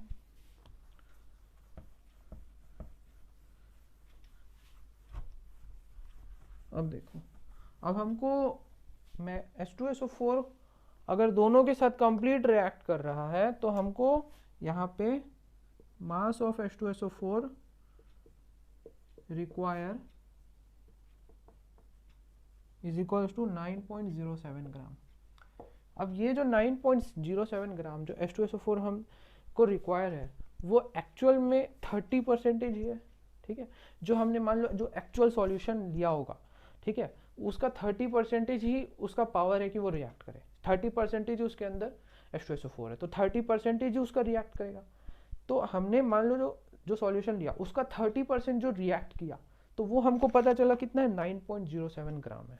ठीक है, तो हमको पता है कि वो जो सॉल्यूशन हमने लिया है उसका 30% हमारा है 9.07 ग्राम, तो उसका 1% कितना होगा, तो 9.07 डिवाइडेड बाई 30, तो उसका 100% कितना होगा, तो 9.07 डिवाइडेड बाई 30 इंटू 100। ठीक है, तो इसको हम अगर अप्रोक्सीमेटली देखें तो ये हो जाएगा 30 ग्राम। इसका मतलब अगर हम 30 ग्राम H2SO4 लेते हैं तब जा कर के उसके अंदर हमें 9.07 ग्राम H2SO4 मिलेगा, ठीक है, जो उसका 30% प्योर है। समझे? अब समझ में आ रहा है कैसे किया हमने? देखो फिर से बताते हैं। हमें H2SO4 की रिक्वायरमेंट है 9.07 ग्राम की, ठीक है, हमें इतना ग्राम H2SO4 की रिक्वायरमेंट है, ठीक है। अब जो हमारे पास जो सॉल्यूशन गिवन है ना वो 30% ही प्योर है। 30% स्ट्रेंथ का मतलब उसके अंदर 30% H2SO4 है, रेस्ट उसका इम्प्योर है, ठीक है। तो मान लो हमने जो सॉल्यूशन ले रखा है, ठीक है, उसका हमको 30% प्योर हमको गिवन है। तो अब वो जो प्योर अमाउंट है वो रिएक्ट कर रहा है दोनों के साथ, और वो अमाउंट कितना है? वो अमाउंट हमारा 9.07 ग्राम है। तो हम क्या लिख सकते हैं? 30% इक्वल्स टू 9.07 ग्राम। तो इसीलिए 100% आ जाएगा हमारे पास, इंटू में 100, हाँ सॉरी 100% आ जाएगा, 1% निकाल लेंगे, 100% यहाँ से हमें मिल गया, दैट इज 30 ग्राम। अब क्लियर हुआ? ठीक है, ये कैलकुलेशन भी समझ में आया? चलो बहुत ही अच्छे, इसी तरीके से लेवल अप करो। चलो चलिए अब ये क्वेश्चन को ट्राई करिए, ठीक है। ये क्वेश्चन परसेंटेज कॉम्पोजिशन का ही क्वेश्चन है।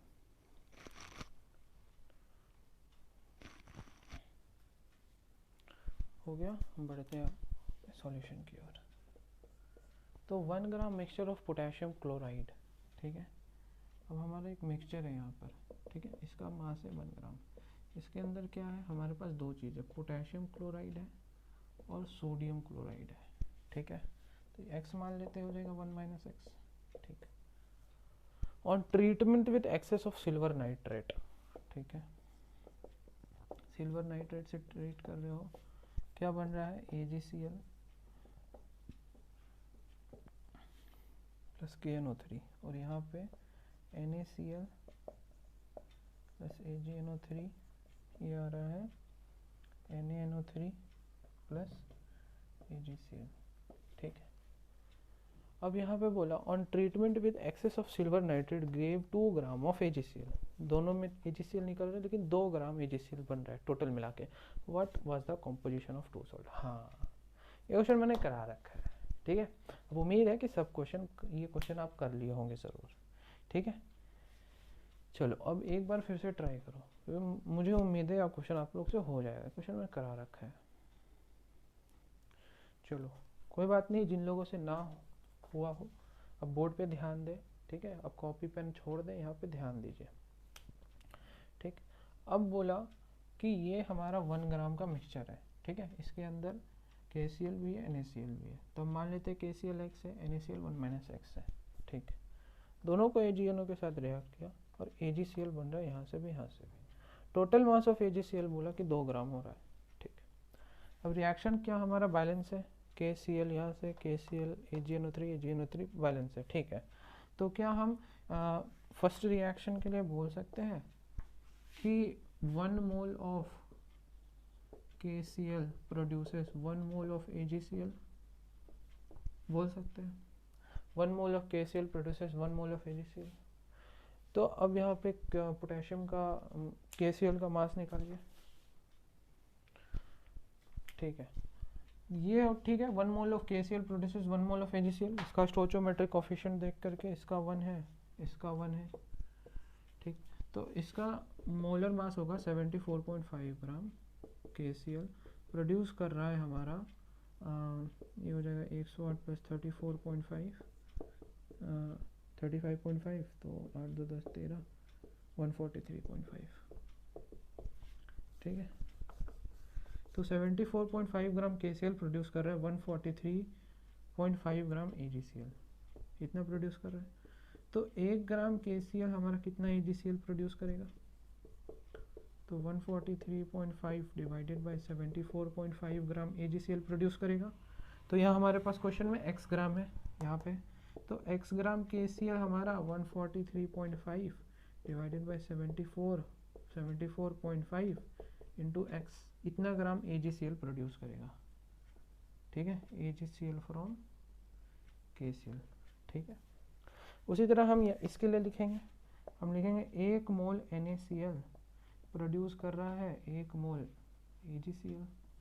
ठीक, तो 1 मोल का मतलब 58.5 ग्राम NaCl हमारा प्रोड्यूस कर रहा है 143.5 ग्राम AgCl। तो इसीलिए 1 ग्राम NaCl से हमारा, ठीक है, कितना AgCl प्रोड्यूस होगा, that is 143 divided by 58.5 gram AgCl produce हो रहा होगा। ठीक है, 1 ग्राम NaCl से। तो हमारे पास NaCl कितना है, 1 माइनस एक्स ग्राम, इसीलिए यहाँ पे लिखते हैं 1 माइनस एक्स ग्राम से हमारे पास 143.5 divided by 58.5 into 1 minus x gram AgCl produce हो रहा होगा।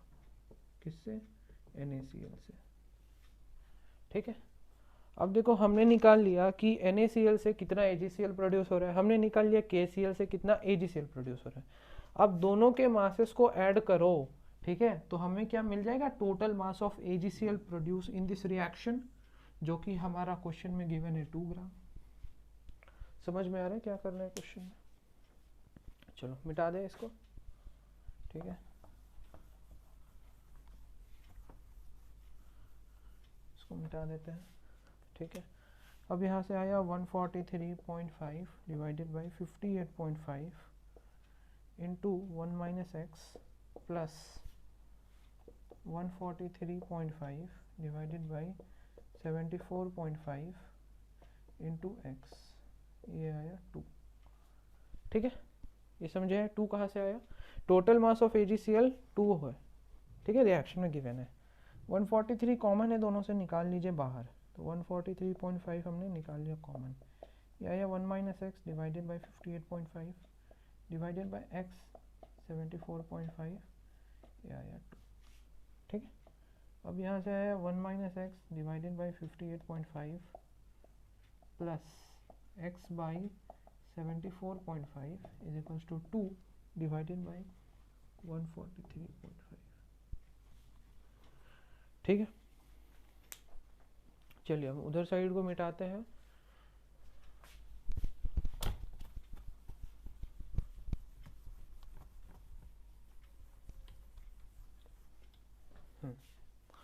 सो अब देखो यहाँ से हमारे पास वैल्यू निकल के आ रही है 74.5 1 minus x plus 58.5 into x divided by 58.5 into 74.5 equals to 2 by 143.5। यहाँ से आ जाएगा 74.5 minus 74.5 x plus 58.5 x divided by 58.5 into 74.5 equals to 2 divided by 143.5। ठीक है, अब देखो, अब इसको कैलकुलेट करते हैं फटाफट। ठीक है, 74.5 58.5 ये हो जाएगा 16। ठीक है, तो यहाँ से 74.5 minus 16x divided by 58.5 into 74.5 2 divided by 143.5। ठीक है, तो 74.5 minus 16x is equals to 2 into 58.5 into 74.5 divided by 143.5। ये वैल्यू को यहाँ मल्टीप्लाई कर दिया। ठीक है, तो 2 into 58.5 into 74.5 divided by 143.5 that is 60.7।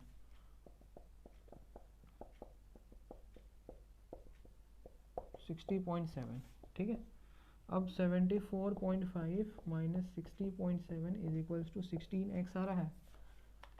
74.5 minus 60.7 ये आ रहा है 13.8। 13.8 इज इक्वल्स टू 16x, तो यहाँ से हम x निकाल सकते हैं। 13.8 डिवाइडेड बाई 16 ये आ जाएगा 0.08। x आ जाएगा हमारा 0.8, सॉरी 0.8। x का वैल्यू हमने पता कर लिया कि KCl का हमारा अमाउंट है 0.8। NaCl का अमाउंट कितना हो जाएगा 0.2। बोलो क्या सॉल्यूशन क्लियर हुआ? नहीं समझ आता है सॉल्यूशन तो वीडियो को फिर से बैक कर लेना, वापस देख लेना, क्योंकि सॉल्यूशन के अंदर कुछ था नहीं, ये क्वेश्चन करवाया हुआ था, उसी टाइप का दूसरा क्वेश्चन मिल गया हमें, ठीक है। तो मुझे लगा ये क्वेश्चन मैंने नहीं करवाया, ये क्वेश्चन मैंने पहले भी करवा दिया था, तो आपका एक तरह से रिवाइज हो गया, ठीक है। चलिए, यहाँ से जिन बच्चों का क्वेश्चन हो गया है बहुत अच्छी बात है, आप लोग अच्छे से पढ़ाई कर रहे हो, अच्छे से रिवाइज कर रहे हो, बहुत अच्छी बात है। जिन्होंने क्वेश्चन ये नहीं कर पाए तो वो सीखो, ठीक है। उनको रिकॉल हो गया, ठीक है, ऐसा नहीं है कि वो बुरे हैं, राइट, वो थोड़ा सा कम ध्यान दे रहे हैं, उनको ज़्यादा ध्यान देने की ज़रूरत है, ठीक है। अब इसके बाद अगर ये क्वेश्चन फिर से आता है कहीं किसी भी फॉर्म में, आपके स्कूल के एग्ज़ाम के फॉर्म में आता है, ठीक है, या फिर मंडे टेस्ट के फॉर्म में आता है, तो अब आपसे ये क्वेश्चन हो जाना चाहिए, ठीक है। चलिए, बहुत अच्छा, सबको अच्छे से पढ़िएगा। अब हम बढ़ते हैं अपने नेक्स्ट क्वेश्चन की तरफ। चलिए, अब ये क्वेश्चन ट्राई करिए। इसमें एक नया वर्ड आपको देखने को मिलेगा, वो है एक्वस टेंशन, ठीक है। तो मैं आपको एक हिंट दे देता हूँ कि एक्वस टेंशन होता है pressure applied due to water, उसको ही बोलते हैं एक्वस टेंशन, ठीक है।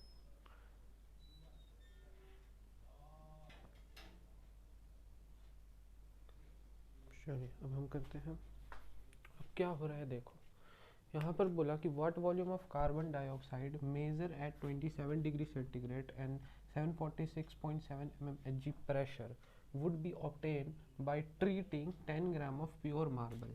10 ग्राम ऑफ प्योर मार्बल है, इसको आप रिएक्ट करवा रहे हो marble with dilute hydrochloric acid. यहाँ पे डाइल्यूट है, ये मतलब इसके अंदर वाटर प्रेजेंट है, ठीक है, ठीक है, डाइल्यूट है, इसके अंदर वाटर प्रेजेंट है, तब ये रिएक्ट कर रहा है CaCl2 प्लस H2CO3 बनाएगा, CaCl2 और H2CO3, और H2CO3 बाद में ब्रेक डाउन हो जाता है H2O CO2 पे, ठीक है। अब यहाँ 2 मल्टीप्लाई कर देते हैं, बैलेंस हो जाएगा रिएक्शन, ठीक है। अब देखिए, अब बोला कि यहाँ पे आपको बताना है कि कार्बन डाइऑक्साइड का कितना वॉल्यूम प्रोड्यूस हो रहा है, ठीक है। अगर हम टेम्परेचर 27 डिग्री सेंटीग्रेड मतलब 300 केल्विन ले रखे हैं, और ये जो प्रेशर है वो है 746.7 mmHg, तो यहाँ पे बताना है कार्बन डाइऑक्साइड का कितना वॉल्यूम प्रोड्यूस हो रहा है अगर हम 10 ग्राम कैल्शियम कार्बोनेट ले रहे हैं इनिशियली, ठीक है। तो क्योंकि रिएक्शन बैलेंस है, तो हम बैलेंस रिएक्शन की स्टोचियोमेट्रिक को देख करके बोल सकते हैं क्या कि 1 मोल कैल्शियम कार्बोनेट से हमारा 1 मोल CO2 गैस प्रोड्यूस हो रहा होगा। बोलो, 1 मोल कैल्शियम कार्बोनेट से 1 मोल CO2 गैस प्रोड्यूस हो रहा है कि नहीं हो रहा है। सो 1 मोल का मतलब होता है 100 ग्राम, और इसका मतलब होता है 44 ग्राम। 44 ग्राम ऑफ CO2 प्रोड्यूस हो रहा है 100 ग्राम ऑफ कैल्शियम कार्बोनेट से, ठीक है। तो 100 ग्राम से हो रहा है 44 ग्राम, तो 1 ग्राम से कितना आएगा, तो 44/100 ग्राम ऑफ CO2 आएगा, ठीक है। ओके, तो हमारे पास है क्वेश्चन में 10 ग्राम, तो 10 ग्राम से कितना आएगा, तो 10 ग्राम ऑफ कैल्शियम कार्बोनेट, यहाँ से आपको 44/100 इंटू 10, इसका मतलब 4.4 ग्राम ऑफ CO2 आएगा। यहाँ से आपको 4.4 ग्राम ऑफ CO2 आएगा, ठीक है। तो इसका मतलब अगर आप 10 ग्राम कैल्शियम कार्बोनेट लेते हो तो कितना CO2 प्रोड्यूस हो रहा है, 4.4 ग्राम ऑफ CO2 प्रोड्यूस हो रहे हैं। Okay okay, good. अब आपको बताना है कि ये CO2 जो है इसका कितना वॉल्यूम आएगा। तो याद करो, हमने पढ़ा था लास्ट की वीडियो में ideal gas equation, PV = nRT। अगर कोई भी गैस हमारे पास n मोल में प्रेजेंट होते हैं, उसका प्रेशर हमें पता होता है, उसका टेम्परेचर पता होता है, ये तो गैस कांस्टेंट, तो हम उसका वॉल्यूम निकाल लेंगे। या फिर इस इक्वेशन में से हमें किसी भी क्वांटिटी को पता करना हो और रेस्ट ऑफ द सारी क्वांटिटी के बारे में हमें पता है, तो हम इस इक्वेशन का हेल्प से निकाल सकते हैं। तो इन दिस केस हमें वॉल्यूम पता करना और प्रेशर पता है, मोल्स पता है, आर पता है, टी पता है, वॉल्यूम निकाल लोगे। अच्छा, अब देखो ये जो प्रेशर हमें गिवन है, ठीक है, इस प्रेशर के अंदर ये वाटर के द्वारा अप्लाई करा गया प्रेशर भी है और एटमॉस्फेरिक प्रेशर भी काउंट किया हुआ है, ठीक है। तो हमें क्या करना है इस यहाँ पे जो प्रेशर लेते हैं वहाँ पे सिर्फ हमें एटमॉस्फेरिक प्रेशर लेना है, एटमॉस्फेरिक प्रेशर लेना है, ठीक है। तो सपोज कर लो एटमॉस्फेरिक प्रेशर होगा P, जो हमको इस फॉर्मूले पे रखना है, और वाटर के द्वारा अप्लाई किया गया pressure that is aqueous tension, वो है 26.7 Hg, ठीक है। ये इक्वल हो जाएगा 746.7 के, तो माइनस कर दीजिए, ये आ जाएगा 720 mmHg, 720 mmHg, ठीक है, बहुत बढ़िया। तो अब बताओ, ये जो हमारा आया प्रेशर, ये आया 720 mmHg, लेकिन अब जैसे कि मैंने लास्ट की वीडियो में आपको बताया था कि जब आप आइडियल गैस इक्वेशन लिखते हो तो वहाँ पे प्रेशर को आपको किस में रखना है, एटीएम में रखना है, प्रेशर को किस में रखना है, एटीएम में। तो यहाँ पे मैंने यूनिट कन्वर्जन बताया था आपको कि 1 ATM is equals to 760 mmHg होता है। तो यहाँ पर आप एटीएम में, इसको आप जब एटीएम में कन्वर्ट करोगे तो आपको कुछ नहीं करना है, इसको डिवाइड कर देना है 760 से, ठीक है। तो अब ये हो जाएगा एटीएम में, हो गया, ठीक है। अब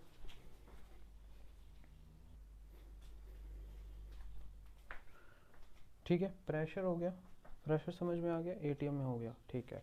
अब हमको प्रेशर पता चल गया इन एटीएम, टेम्परेचर पता चल गया इन केल्विन, ठीक है। तो प्रेशर एटीएम में पता चल गया, टेम्परेचर केल्विन में आर का वैल्यू आपको पता है कि 0.0821 लीटर एटीएम पर मोल पर केल्विन होता है, ठीक है।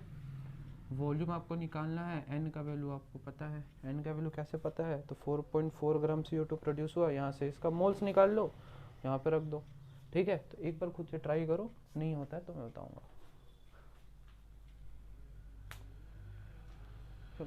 हो गया टाइम, बता दो इसे,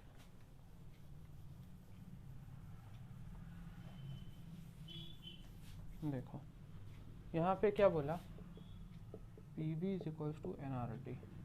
तो प्रेशर है हमारे पास 720/760 ATM, वॉल्यूम हमें निकालना है, लीटर में आएगा, मोल हमारे पास हो गया 4.4 गिवन वेट था और 44 मोलर मास, 10 ग्राम से हमारा 4.4 ग्राम CO2 बन रहा है ना, तो moles of CO2 produce that is 4.4 divided by molar mass, R हो जाएगा 0.0821 और टेम्परेचर हो जाएगा हमारा 300। जब यहाँ से वॉल्यूम निकालोगे तो 4.4 into 0.0821 into 300 into 760 divided by 44 into 720, इसे जब सॉल्व करोगे तो आएगा अप्रॉक्सीमेटली 2.5 लीटर, 2.5, एक बार चेक कर लो सॉल्व करके, हाँ 2.5 लीटर आ रहा है, ठीक है।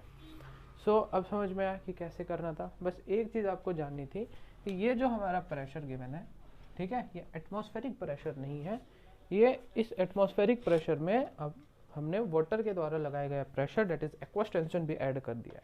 तो यहाँ पे हमें एटमॉस्फेरिक प्रेशर लेनी होती है इस आइडियल गैस इक्वेशन में, ठीक है। तो एटमॉस्फेरिक प्रेशर हम कैसे निकालेंगे, तो हम ले लेंगे P है एटमॉस्फेरिक प्रेशर 26.7 वाटर के द्वारा लगाया गया pressure that is aqueous tension given है इज इक्वल टू 746, तो एटमॉस्फेरिक प्रेशर आ गया 720 mmHg। अब क्योंकि इस आइडियल गैस इक्वेशन में हम प्रेशर को एटीएम में लेते हैं, वॉल्यूम को लीटर में, टेम्परेचर को केल्विन में, तो प्रेशर को हमें लेना होगा एटीएम में करना होगा, तो एटीएम में कन्वर्ट करने के लिए हम 760 से डिवाइड करते हैं, तो हो गया एटीएम में कन्वर्ट हो गया हमारा, ये आ गया एटीएम में, ठीक है। सो अब हम इस इक्वेशन का यूज़ करके प्रेशर भी रख दिए, मोल्स भी रख दिए, आर भी रख दिया, टी भी रख दिया, तो यहाँ से हमको वी मिला जो कि आया 2.5 लीटर ऑफ CO2 गैस, ठीक है।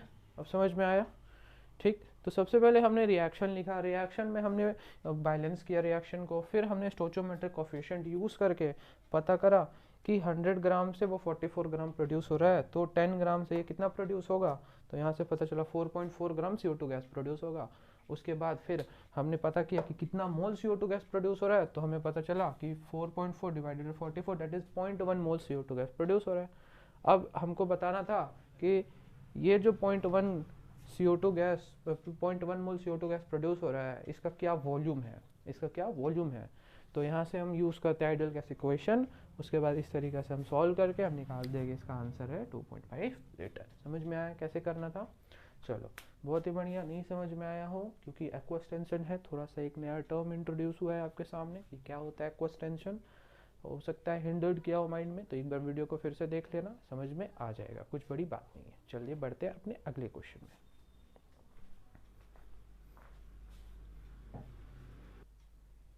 चलिए ये अपना नेक्स्ट क्वेश्चन लिखिए, ठीक है। ऐसे सॉल्व करने का कोशिश करिए, क्या करना है, ठीक है। परसेंटेज कॉम्पोजिशन में अलग टाइप का क्वेश्चन है। यहाँ पे हमें कार्बन डाइऑक्साइड के बारे में गिवन है, हो जाएगा ये क्वेश्चन आप लोगों से,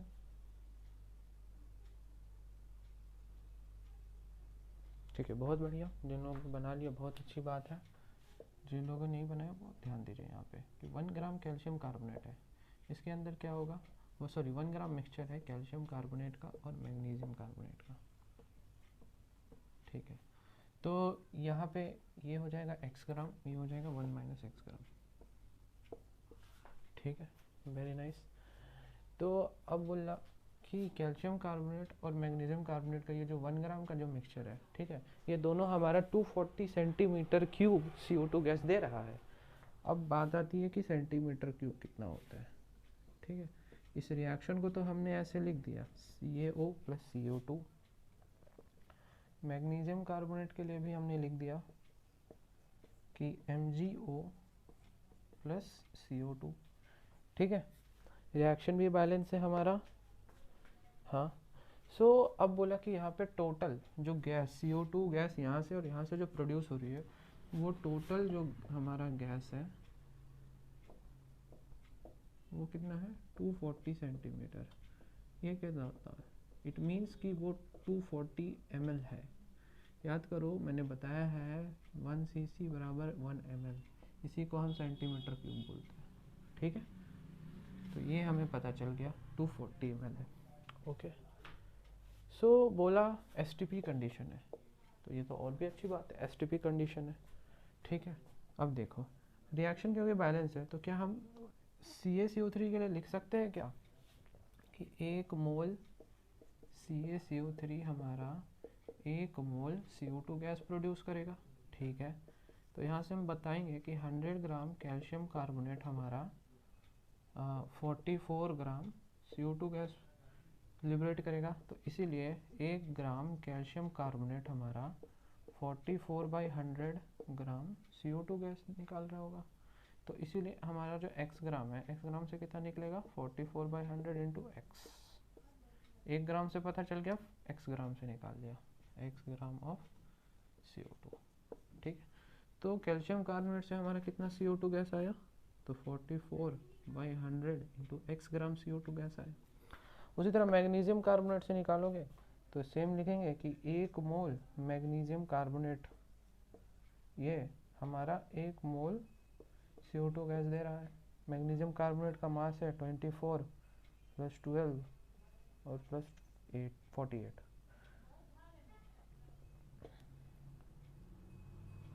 84 ग्राम, ठीक है। तो 1 मोल का मतलब अगर 84 ग्राम मैग्नीशियम कार्बोनेट हमारा 84 ग्राम मैग्नीशियम कार्बोनेट हमारा 44 ग्राम CO2 गैस दे रहा है, ओके। सो 1 ग्राम मैग्नीशियम कार्बोनेट 1 ग्राम मैग्नीशियम कार्बोनेट हमारा 44/84 ग्राम CO2 दे रहा है। तो हमने क्वेश्चन में मैग्नीशियम कार्बोनेट ले रखा है 1 माइनस एक्स, सो 1 माइनस एक्स ग्राम मैग्नीशियम कार्बोनेट 1 माइनस एक्स ग्राम मैग्नीशियम कार्बोनेट कितना देगा 44/84 इंटू 1 माइनस एक्स ग्राम CO2 गैस देगा। तो मैग्नीशियम कार्बोनेट ने कितना CO2 गैस प्रोड्यूस किया, ठीक है, इतना ग्राम CO2 गैस प्रोड्यूस किया, ठीक है। बहुत ही बढ़िया, बहुत ही शानदार। अब देखो, अब बोला कि टोटल यहाँ से टोटल अमाउंट CO2 गैस का कितना आएगा, तो हम लिखेंगे total mass of CO2 gas produce in both reaction क्या होगा 44/100 into x plus 1 minus x by 84 into 44। ठीक है, तो यहाँ से हम 44 को कॉमन निकाल लीजिए, तो x/100 plus 1 minus x by 84। ठीक है, तो इसको सॉल्व नहीं करते, इतना ही तक रहने देते हैं, फिर बाद में सॉल्व करेंगे। तो अब हमको पता चल गया कि टोटल मास CO2 का इतना प्रोड्यूस होगा। ठीक, अब हमको टोटल मास पता चल गया है। अब हमको पता है कि STP कंडीशन पे इसका क्या वॉल्यूम है। तो क्या हम बता सकते हैं क्या कि इसके अंदर कितना अमाउंट होगा इस मिक्सचर के अंदर? सोचो ज़रा, मैंने आधा आधा बताया है अभी तक। ठीक है, अब बाकी आप सोच के दिखाओ कि यहाँ इसके बाद आप क्या रिलेट करते हो अपने माइंड में। ठीक है, यहाँ तक हो गया। तो याद करो कि मैंने लास्ट की वीडियो में आपको कहा था कि at STP condition volume of 1 mole of gas is equals to 22.4 litre. तो अगर हमें n mole of gas given है तो वहाँ पे हम मोल्स ऑफ गैस कैसे निकालते हैं? तो n is equals to v by 22.4 litre, या फिर n equals to v by 22,400, यही करते हैं। तो n हमारा मोल्स होता है और v होता है हमारा वॉल्यूम ऑफ द गैस। तो इस क्वेश्चन में हमें volume of the gas given है, दैट इज 240 ml। तो क्या हम moles is equals to v by 22,400 इस फॉर्मूले का यूज़ करके क्या वहाँ से मोल्स निकाल सकते हैं? बोलो। तो अब हमें मोल्स मिल गए। ठीक है, अब मोल्स मिल गए क्योंकि, तो अब मोल्स इक्वल्स टू होता है given weight into molar mass. ठीक है, मोल्स होता है given weight by molar mass. तो मोल्स में मोलर मास मल्टीप्लाई करके गिवन वेट निकाल लो। तो गिवन वेट क्या बोलेगा कि हाँ, आपका जो इतना ml CO2 गैस प्रोड्यूस हो रहा है उसका वेट कितना है एक्चुअली, ये पता चल गया। तो वहाँ से हमने निकाल लिया weight of CO2 gas produce, और हमने यहाँ से भी तो सेम चीज़ निकाला, weight of CO2 gas produce. अब ये भी weight of CO2 gas produce है, ये भी weight of CO2 gas produce है, दोनों को कर दो इक्वेट, x का वैल्यू पता चल जाएगा, देन आप कॉम्पोजिशन निकाल सकते हो। बोलो, हो जाएगा आपसे? करो एक बार ट्राई, फिर हम करते हैं। यहाँ तक नोट कर लीजिए। ठीक है, कर लिया नोट? हम मिटाने जा रहे हैं।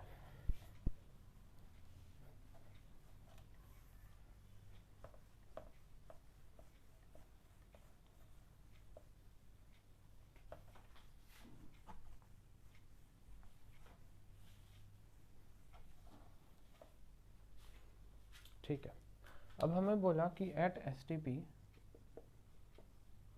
Volume of carbon dioxide produce is equals to 240 ml। तो हमको पता है कि volume of any gas at STP अगर हमें गिवन है तो उसका मोल्स कैसे निकालेंगे? तो v बाई 22,400, जब ये ml में होगा। तो जब लीटर में होगा तो क्या लिखेंगे? v by 22.4। ठीक है, तो यहाँ से हम निकालेंगे n is equals to 240 divided by 22400। ठीक है यहाँ तक? तो यहाँ से हमें मिल जाएगा n कितना मिलेगा? करो कैलकुलेट। तो n हमारे पास आएगा 240 डिवाइडेड बाई 22400, ये आ जाएगा 0.0107, 0.0107, ये आ जाएगा नंबर ऑफ मोल्स। ठीक है, अब यहाँ number of moles of carbon dioxide. ठीक है, तो ये क्या बता रहा है? n इज इक्वल्स टू 0.0107, ये क्या बता रहा है? ठीक है, अब देखो यहाँ से 240 ml क्या था? Volume of carbon dioxide produce. तो 0.0107 क्या बता रहा है? ये बता रहा है actually mole of carbon dioxide produce. ठीक है, तो अब हम इसको weight of carbon dioxide produce, weight of carbon dioxide produce divided by molar mass of carbon dioxide लिख सकते हैं क्या? Is equals to mole of carbon dioxide produce. लिख दिया। तो weight of carbon dioxide produce that is W, molar mass of CO2 44 is equals to 0.0107। तो यहाँ से हमारा वेट आ जाएगा 0.0107 इंटू 44। तो यहाँ से हमको weight of carbon dioxide produce मिल जाएगा 0.47, अप्रॉक्सीमेटली 0.5 हम कर देते हैं, ठीक है। तो 0.5 हो जाएगा, 0.5 ग्राम क्या निकल जाएगा, wait of carbon dioxide produce, ठीक है यहाँ तक। अब यहाँ पे देखो total mass of CO2 gas produce और यहाँ पे भी CO2 गैस प्रोड्यूस, क्या अब दोनों चीज़ें बराबर है। अब ये दोनों चीज़ों को इक्वेट कर दो, ठीक है, यहाँ तक नोट करो, फिर हम मिटाते हैं आगे, ठीक है, हो गया नोट। अब देखो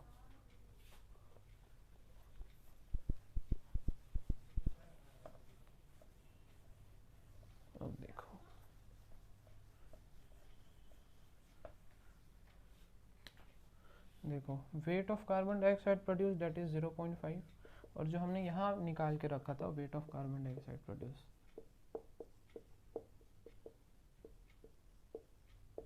ठीक है, यही चीज़ है, हाँ ठीक है। तो इसको हम क्या लिख सकते हैं, 0.5/44 is equals to x/100 minus 1 minus x/84, ठीक है। तो यहाँ पे 0.5/44 is equals to 84x minus 100 1 minus x divided by 100 into 84। इसको हम लिख दिए 0.5 divided by 44 into 100 into 84 is equals to 84x minus 100 plus 100x, ठीक है। तो इसे सॉल्व करिए, तो यहाँ से आपके पास वैल्यू आएगी 0.5 इंटू 100 इंटू 84 डिवाइडेड बाई 44, ये आ जाएगा 95.45 is equals to 95.45 is equals to 84x minus ये हो जाएगा 100, 84x प्लस 100x। हाँ कुछ गड़बड़ हो गई है, 1 माइनस एक्स था, देखिए क्या गड़बड़ है, 84x और यहाँ पे 100 माइनस 100, तो माइनस 100 प्लस 100x, यहाँ पे हो गया 100 इंटू 84, तो 0.5/44 100 इंटू 84। देखो यहाँ पे ये गड़बड़ हो गई थी, यहाँ प्लस लिखा था ना मैंने, यहाँ माइनस लिख दिया, बाकी ठीक है, 84x और यहाँ पे 100 इस तरीके से, हाँ ठीक है, बाकी सब इधर में ठीक गया, यहाँ पे प्लस माइनस का प्रॉब्लम आ गया था।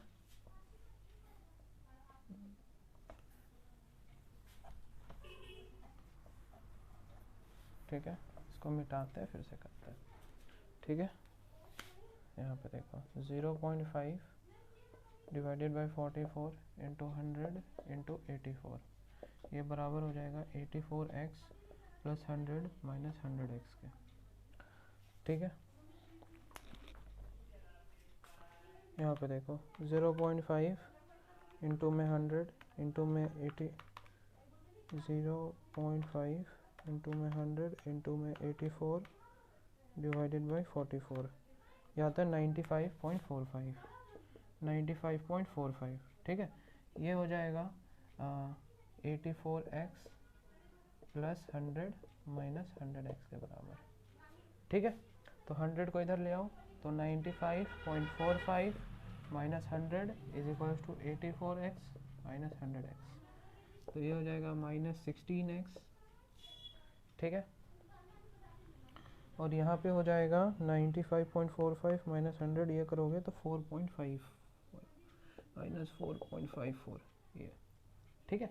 यहाँ से यहाँ कट गया, x का वैल्यू आ जाएगा 4.54 डिवाइडेड बाई 16, ठीक है। ये करोगे तो 0.28 आएगा, ठीक है। तो यहाँ से कैल्शियम कार्बोनेट का मास हमारे पास कितना निकल गया, 0.28, ठीक है।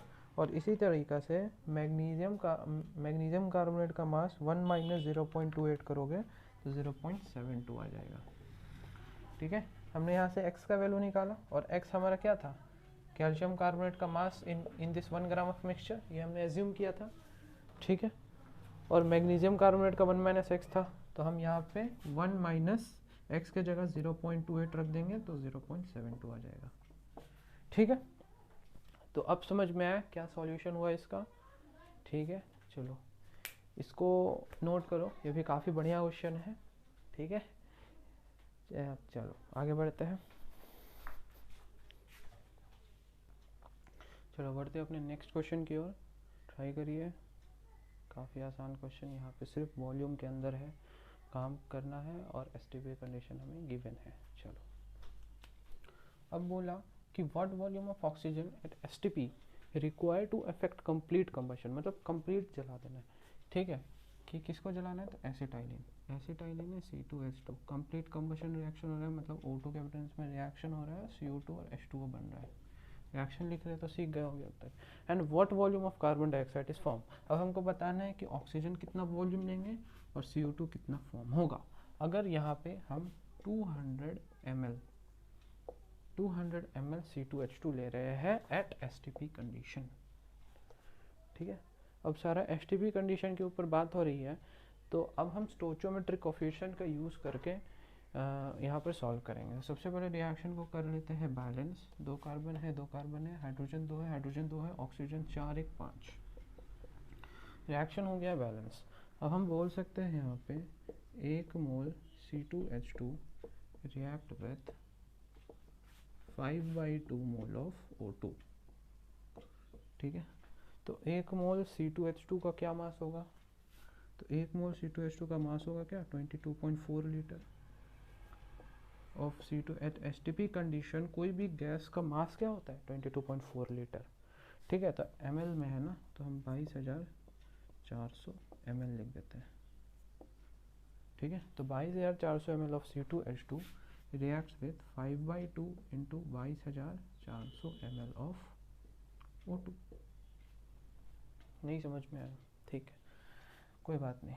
देखो यहाँ पे एसटीपी कंडीशन पे हमारा क्या होता है, कोई भी गैस एसटीपी कंडीशन पे अगर हम मेज़र करें तो मोल्स कैसे निकालते हैं, V/22.4 लीटर या फिर V/22,400 ml, ये करते हैं। तो मोल्स यहाँ पे हमने कितना ले रखा है 1 लिख दिया, तो इसका वॉल्यूम कितना हो जाएगा 22,400, ठीक है। उसी तरह O2 गैस के लिए मोल्स हो गया, मोल्स कितना ले रखा है हमने 5/2, तो यहाँ वॉल्यूम कितना आ गया 5/2 इंटू 22,400, ये आ गया हमारे पास इतना वॉल्यूम ऑफ O2, ठीक। अब हमको पता चल गया कि 22,400 ml of CH2 that is 1 mole से 5/2 मोल O2 बनता है। 1 ml ऑफ C2H2 से कितना बनेगा वॉल्यूम O2 का,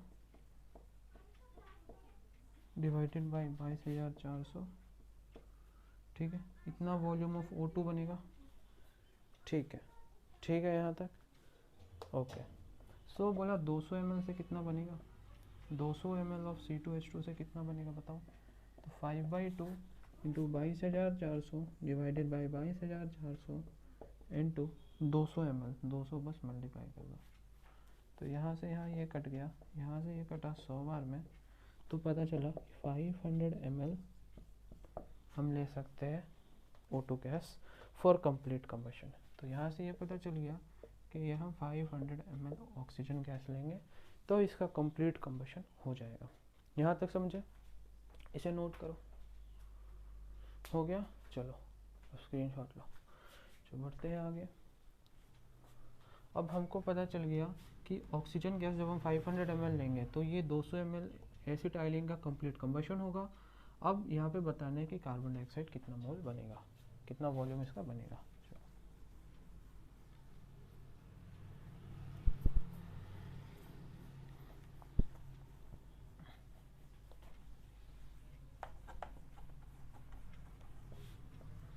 ठीक है, अब देखो फिर से 1 मोल C2H2 ये हमारा 2 मोल कार्बन डाइऑक्साइड बनाएगा।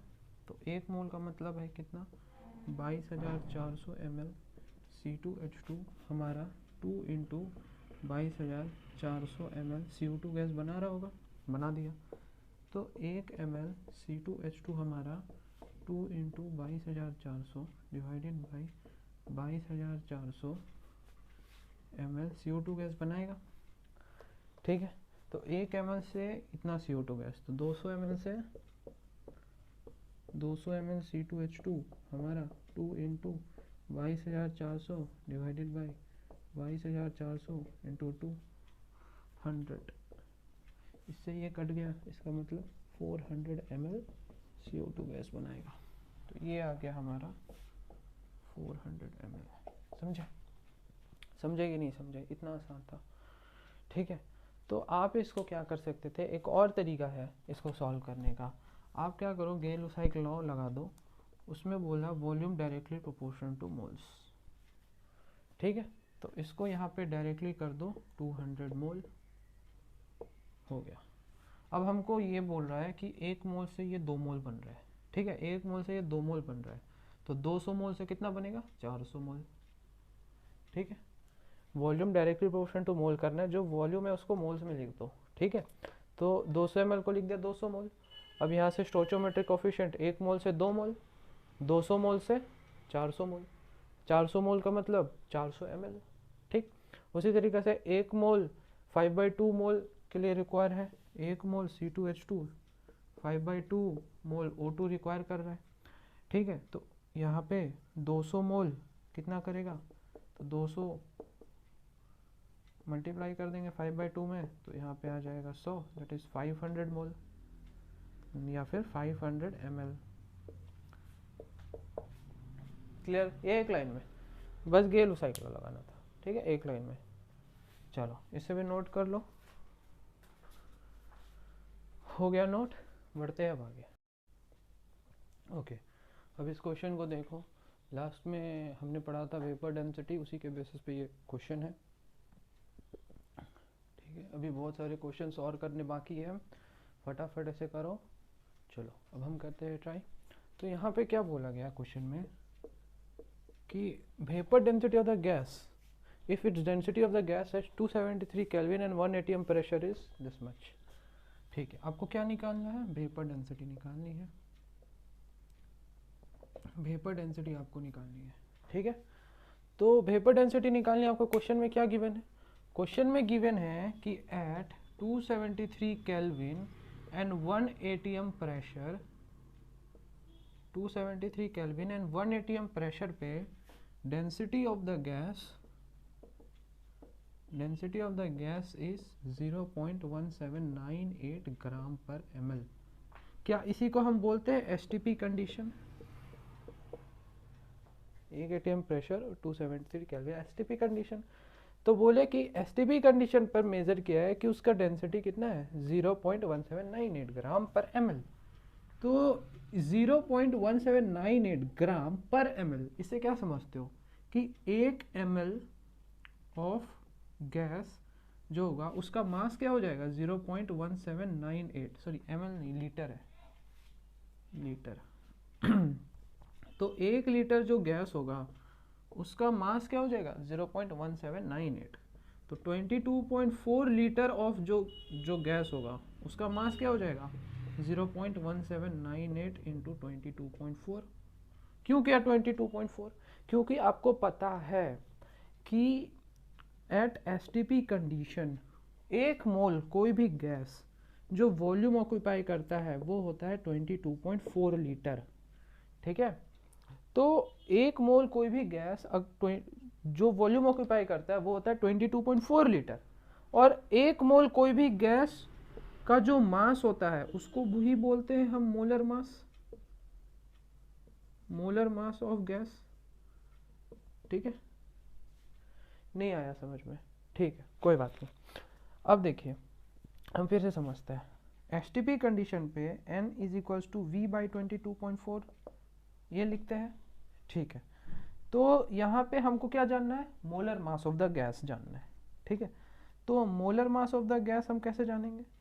सो देखिए यहाँ पर हमको क्या पता है कि अगर गैस का वॉल्यूम हम 1 मोल ले लें, n का वैल्यू 1 मोल ले लें, ठीक है, तो ये वॉल्यूम कितना ऑक्यूपाई करेगा, 22.4 लीटर ऑक्यूपाई करेगा। और इस 1 मोल को ही हम क्या बोलते हैं, उसका मोलर मास नहीं बोलते हैं, molar mass, 1 mole of any substance उसी को बोलते हैं ना मोलर मास। तो अगर हम n का वैल्यू रख दे 1, ठीक है, तो ये जो वॉल्यूम आएगा वो क्या volume of 1 mole of gas होगा। तो यहाँ पे जब हमने मल्टीप्लाई किया 22.4 लीटर, तो क्या हमने volume of 1 mole of gas हुआ यहाँ पे। तो 1 मोल ऑफ गैस का क्या मास हुआ, volume of 1 mole of gas का क्या मास हुआ, ये आया 0.1798 इंटू 22.4, 4.07 आया 4.027 ग्राम। तो यहाँ से क्या समझ में आया, volume of 1 mole of gas का मास हो रहा है 4.027 ग्राम। तो ये हमको क्या बता रहा है, mass of 1 mole of gas नहीं बता रहा। यहाँ पे आप 1 मोल गैस का मास मेजर कर रहे हो, तो वो 1 मोल का मास यही तो हुआ इसका मोलर मास। तो यहाँ से हमको मिल गया molar mass, molar mass of gas मिल गया आपको 4.027, ठीक है। तो vapour density is equals to molar mass by 2, approximately अगर हम 4/2 करते हैं तो 2 आ जाता है इसका वेपर डेंसिटी। बोलो क्लियर हुआ, बहुत बढ़िया। चलो बढ़ते हैं आगे। चलिए इस क्वेश्चन को देखिए, ये हमारा आज का लास्ट क्वेश्चन है। सो एक बार ट्राई करिए, एक अलग टाइप का क्वेश्चन मिला है आपको, ठीक है, काफ़ी अच्छे लेवल का क्वेश्चन है। ये है कि what volume of solution of HCl containing 73 gram per litre would sufficiently neutralise NaOH। तो यहाँ पे बोल रहा है कि NaOH को न्यूट्रलाइज करने के लिए कितना HCl का ज़रूरत है। तो NaOH को न्यूट्रलाइज करवा रहे हैं हम लोग, तो हमारा ये प्रोडक्ट मिल रहा होगा। तो इसको न्यूट्रलाइज करने के लिए कितना HCl का ज़रूरत होगा। तो ये जो NaOH है, ये इसके बारे में बोला गया है, NaOH obtain by allowing 4.6 gram of metallic sodium to react with water, ठीक है। जब यहाँ पे सोडियम वाटर के साथ रिएक्ट करेगा तब यहाँ से बनेगा NaOH प्लस हाइड्रोजन गैस। तो जब यहाँ पे 0.46 ग्राम सोडियम रिएक्ट करेगा तो कुछ अमाउंट ऑफ NaOH बनेगा। उस NaOH को कंप्लीट न्यूट्रलाइज करने के लिए यहाँ कितना HCl का ज़रूरत है, ये है। तो ये है सीक्वेंशियल रिएक्शन, ठीक है। तो सबसे पहले हमको NaOH का मास निकालना है। NaOH का मास निकालने के बाद हमको पता उसके लिए फिर HCl का निकालना होगा मास, कितना HCl ज़रूरत है, ठीक है। चलिए स्टार्ट करते हैं। सो अब देखिए यहाँ पे सोडियम कितना है, 1, okay. Water H2O 2 hydrogen, 2 + 1 half कर दीजिए, हो गया 2 हाइड्रोजन 1 ऑक्सीजन, बैलेंस हो गया। तो यहाँ से हम देख पा रहे हैं कि 1 मोल सोडियम से हमारा 1 मोल NaOH बन रहा है, ओके। सो यहाँ पे हमारे पास 0.46 है, ठीक है। तो 23 ग्राम NaOH 23 ग्राम सोडियम से हमारा यहाँ पे 40 ग्राम NaOH बनेगा, ठीक है। चेक कर लेते, सोडियम का 23, 16 और 1, हाँ 40 ग्राम NaOH बनेगा, ठीक है। तो 1 ग्राम सोडियम से हमारा 40/23 ग्राम NaOH बनेगा, ठीक है। तो 1 ग्राम सोडियम से इतना ग्राम NaOH बनेगा। तो 0.46 ग्राम सोडियम से हमारा 40/23 इंटू 0.46 ग्राम NaOH बनेगा, ठीक है। इसको सॉल्व करो, कितना आता है 40/23, 0.46, पॉइंट को हटाया, नीचे 100 आया, यहाँ से 2 टाइम्स में कटेगा, यहाँ से ये कट जाएगा, कितना आया 8/10, 0.8, ठीक है। ये हो गया 0.8 ग्राम NaOH, ठीक है। 0.8 ग्राम NaOH मतलब अगर हम 0.46 ग्राम सोडियम को वाटर में डालते हैं तो हमारा 0.8 ग्राम NaOH रिलीज होता है। तो हम लिख दिए 0.8 ग्राम NaOH। अब इस रिएक्शन में 0.8 ग्राम NaOH हम ले रहे हैं, तो इस रिएक्शन क्या हमारा बैलेंस है, सोडियम एक सोडियम, ठीक है, हाइड्रोजन 2 है, हाइड्रोजन 2 है, एक क्लोरीन एक ऑक्सीजन एक ऑक्सीजन, ठीक है, बैलेंस है। ठीक है, तो यहाँ तक पहले नोट करो। अब हमें पता चल गया है कि कितना सोडियम रिक्वायर है, इसलिए कितना सोडियम रिक्वायर है। अब इतने अमाउंट ऑफ सोडियम को न्यूट्रलाइज करने के लिए कितना HCl लगेगा, ये हमें क्वेश्चन में पूछा गया है। ठीक है, तो यहाँ पे हमें डायरेक्टली नहीं बताया गया कि सोडियम इतना हमें गिवन है, ये हमें इनडायरेक्टली इस रिएक्शन के जरिए पता करना था। अब यहाँ पे हमको पता चल गया NaOH कितना रिक्वायर है, कितना हमको, अब इसके लिए कितना, इसको न्यूट्रलाइज करने के लिए कितना HCl लगेगा, ये हमें पता करना है।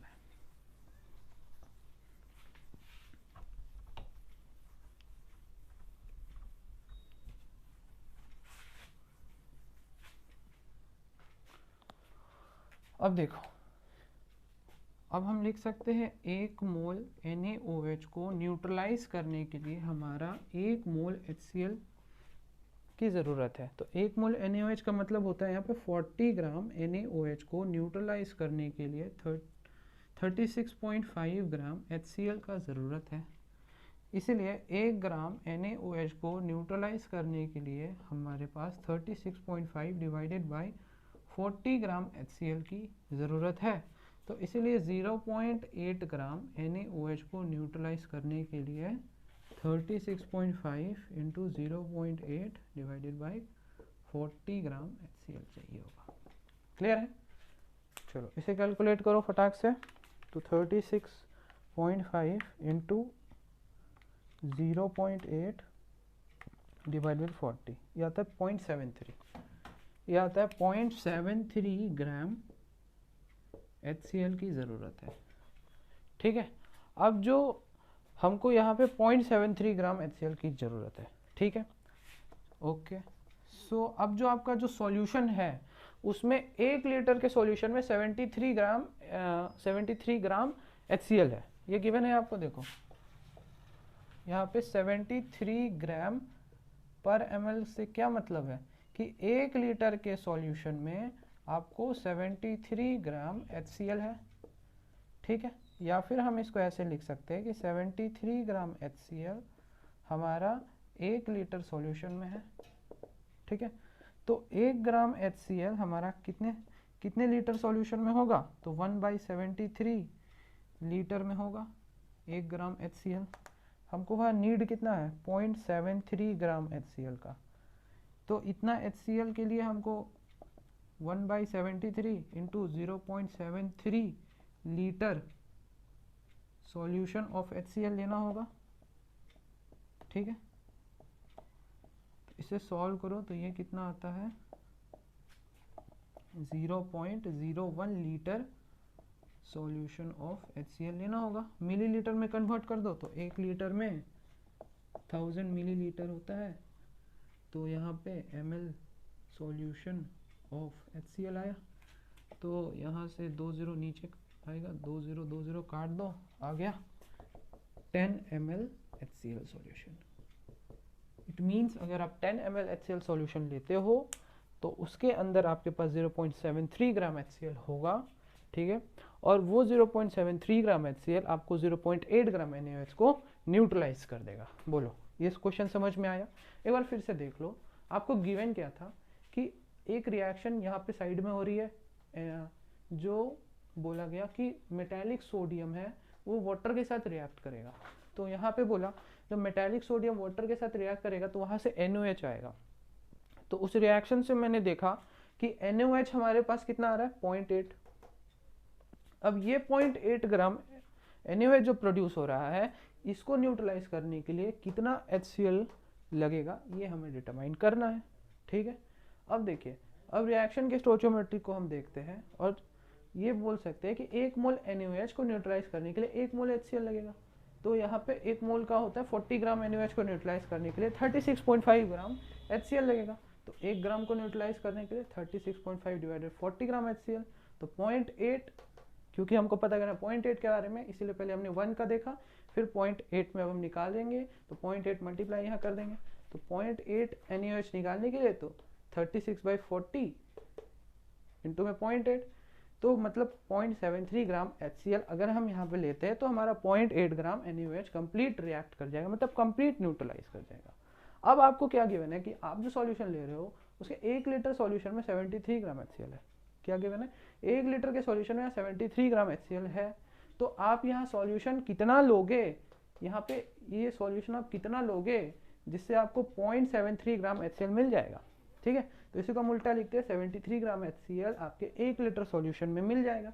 तो 1 ग्राम HCl आपके 1/73 लीटर सॉल्यूशन में मिलेगा, इसीलिए 0.73 ग्राम HCl तो 1/73 into 0.73 litre of HCl solution में मिलेगा। तो इसको हम सॉल्व करते हैं तो हमें मिल जाता है कि जब हम 10 ml ऑफ HCl सॉल्यूशन लेते हैं तो उसके अंदर 0.73 ग्राम HCl होता है और वो 0.73 ग्राम 0.8 ग्राम NaOH को न्यूट्रलाइज कर देता है। ठीक है, तो ये था हमारा आज का वीडियो नंबर 18। ठीक है, यहाँ पर हमने ढेर सारे क्वेश्चंस की प्रैक्टिस करी है। तो उम्मीद करते हैं कि स्टोचियोमेट्रिक कोफिशिएंट से जो भी क्वेश्चंस बन के आते हैं वो इतने सारे क्वेश्चंस प्रैक्टिस करने के बाद आपसे बनने लगेंगे। ठीक है, सो इसके बाद हम सीखेंगे लिमिटिंग रिएजेंट। ठीक है, वहाँ पर हम क्या जानेंगे कि अगर कोई भी रिएक्शन में हमारे पास मोर देन वन रिएक्टेंट के बारे में पता है तब हम जो प्रोडक्ट बनाएंगे वो प्रोडक्ट कितना अमाउंट में बनेगा। ठीक है, और कौन सा कंपोनेंट है जो कंप्लीट खत्म हो जाएगा उस रिएक्शन में, कौन सा कंपोनेंट है जो बच जाएगा। ठीक है, जो कंपोनेंट कंप्लीट खत्म हो जाता है उसको बोलते हैं लिमिटिंग रिएजेंट। ठीक है, ये सब के बारे में हम कल सीखेंगे और इनके कैलकुलेशन को भी जानेंगे। ठीक है, उसके बाद ये टॉपिक से हम ढेर सारे क्वेश्चंस फिर से लेकर के आएंगे, तो वहाँ पे हम फिर से सीखेंगे limiting reagent and molarity, molality, mole fraction, ये सबको मिला करके हम एक और प्रॉब्लम सॉल्विंग का वीडियो लेके आएंगे। उसके बाद हमारा ये चैप्टर कंप्लीट तरीके से ओवर हो जाएगा। हम NCERT के भी क्वेश्चंस प्रैक्टिस कर लेंगे ताकि आपको कहीं से भी कोई भी दिक्कत ना हो। तो आज की वीडियो के लिए इतना ही। वीडियो के अंत तक बने रहने के लिए बहुत बहुत धन्यवाद। Thank you so much. तब तक के लिए okay bye and take care, all the very best.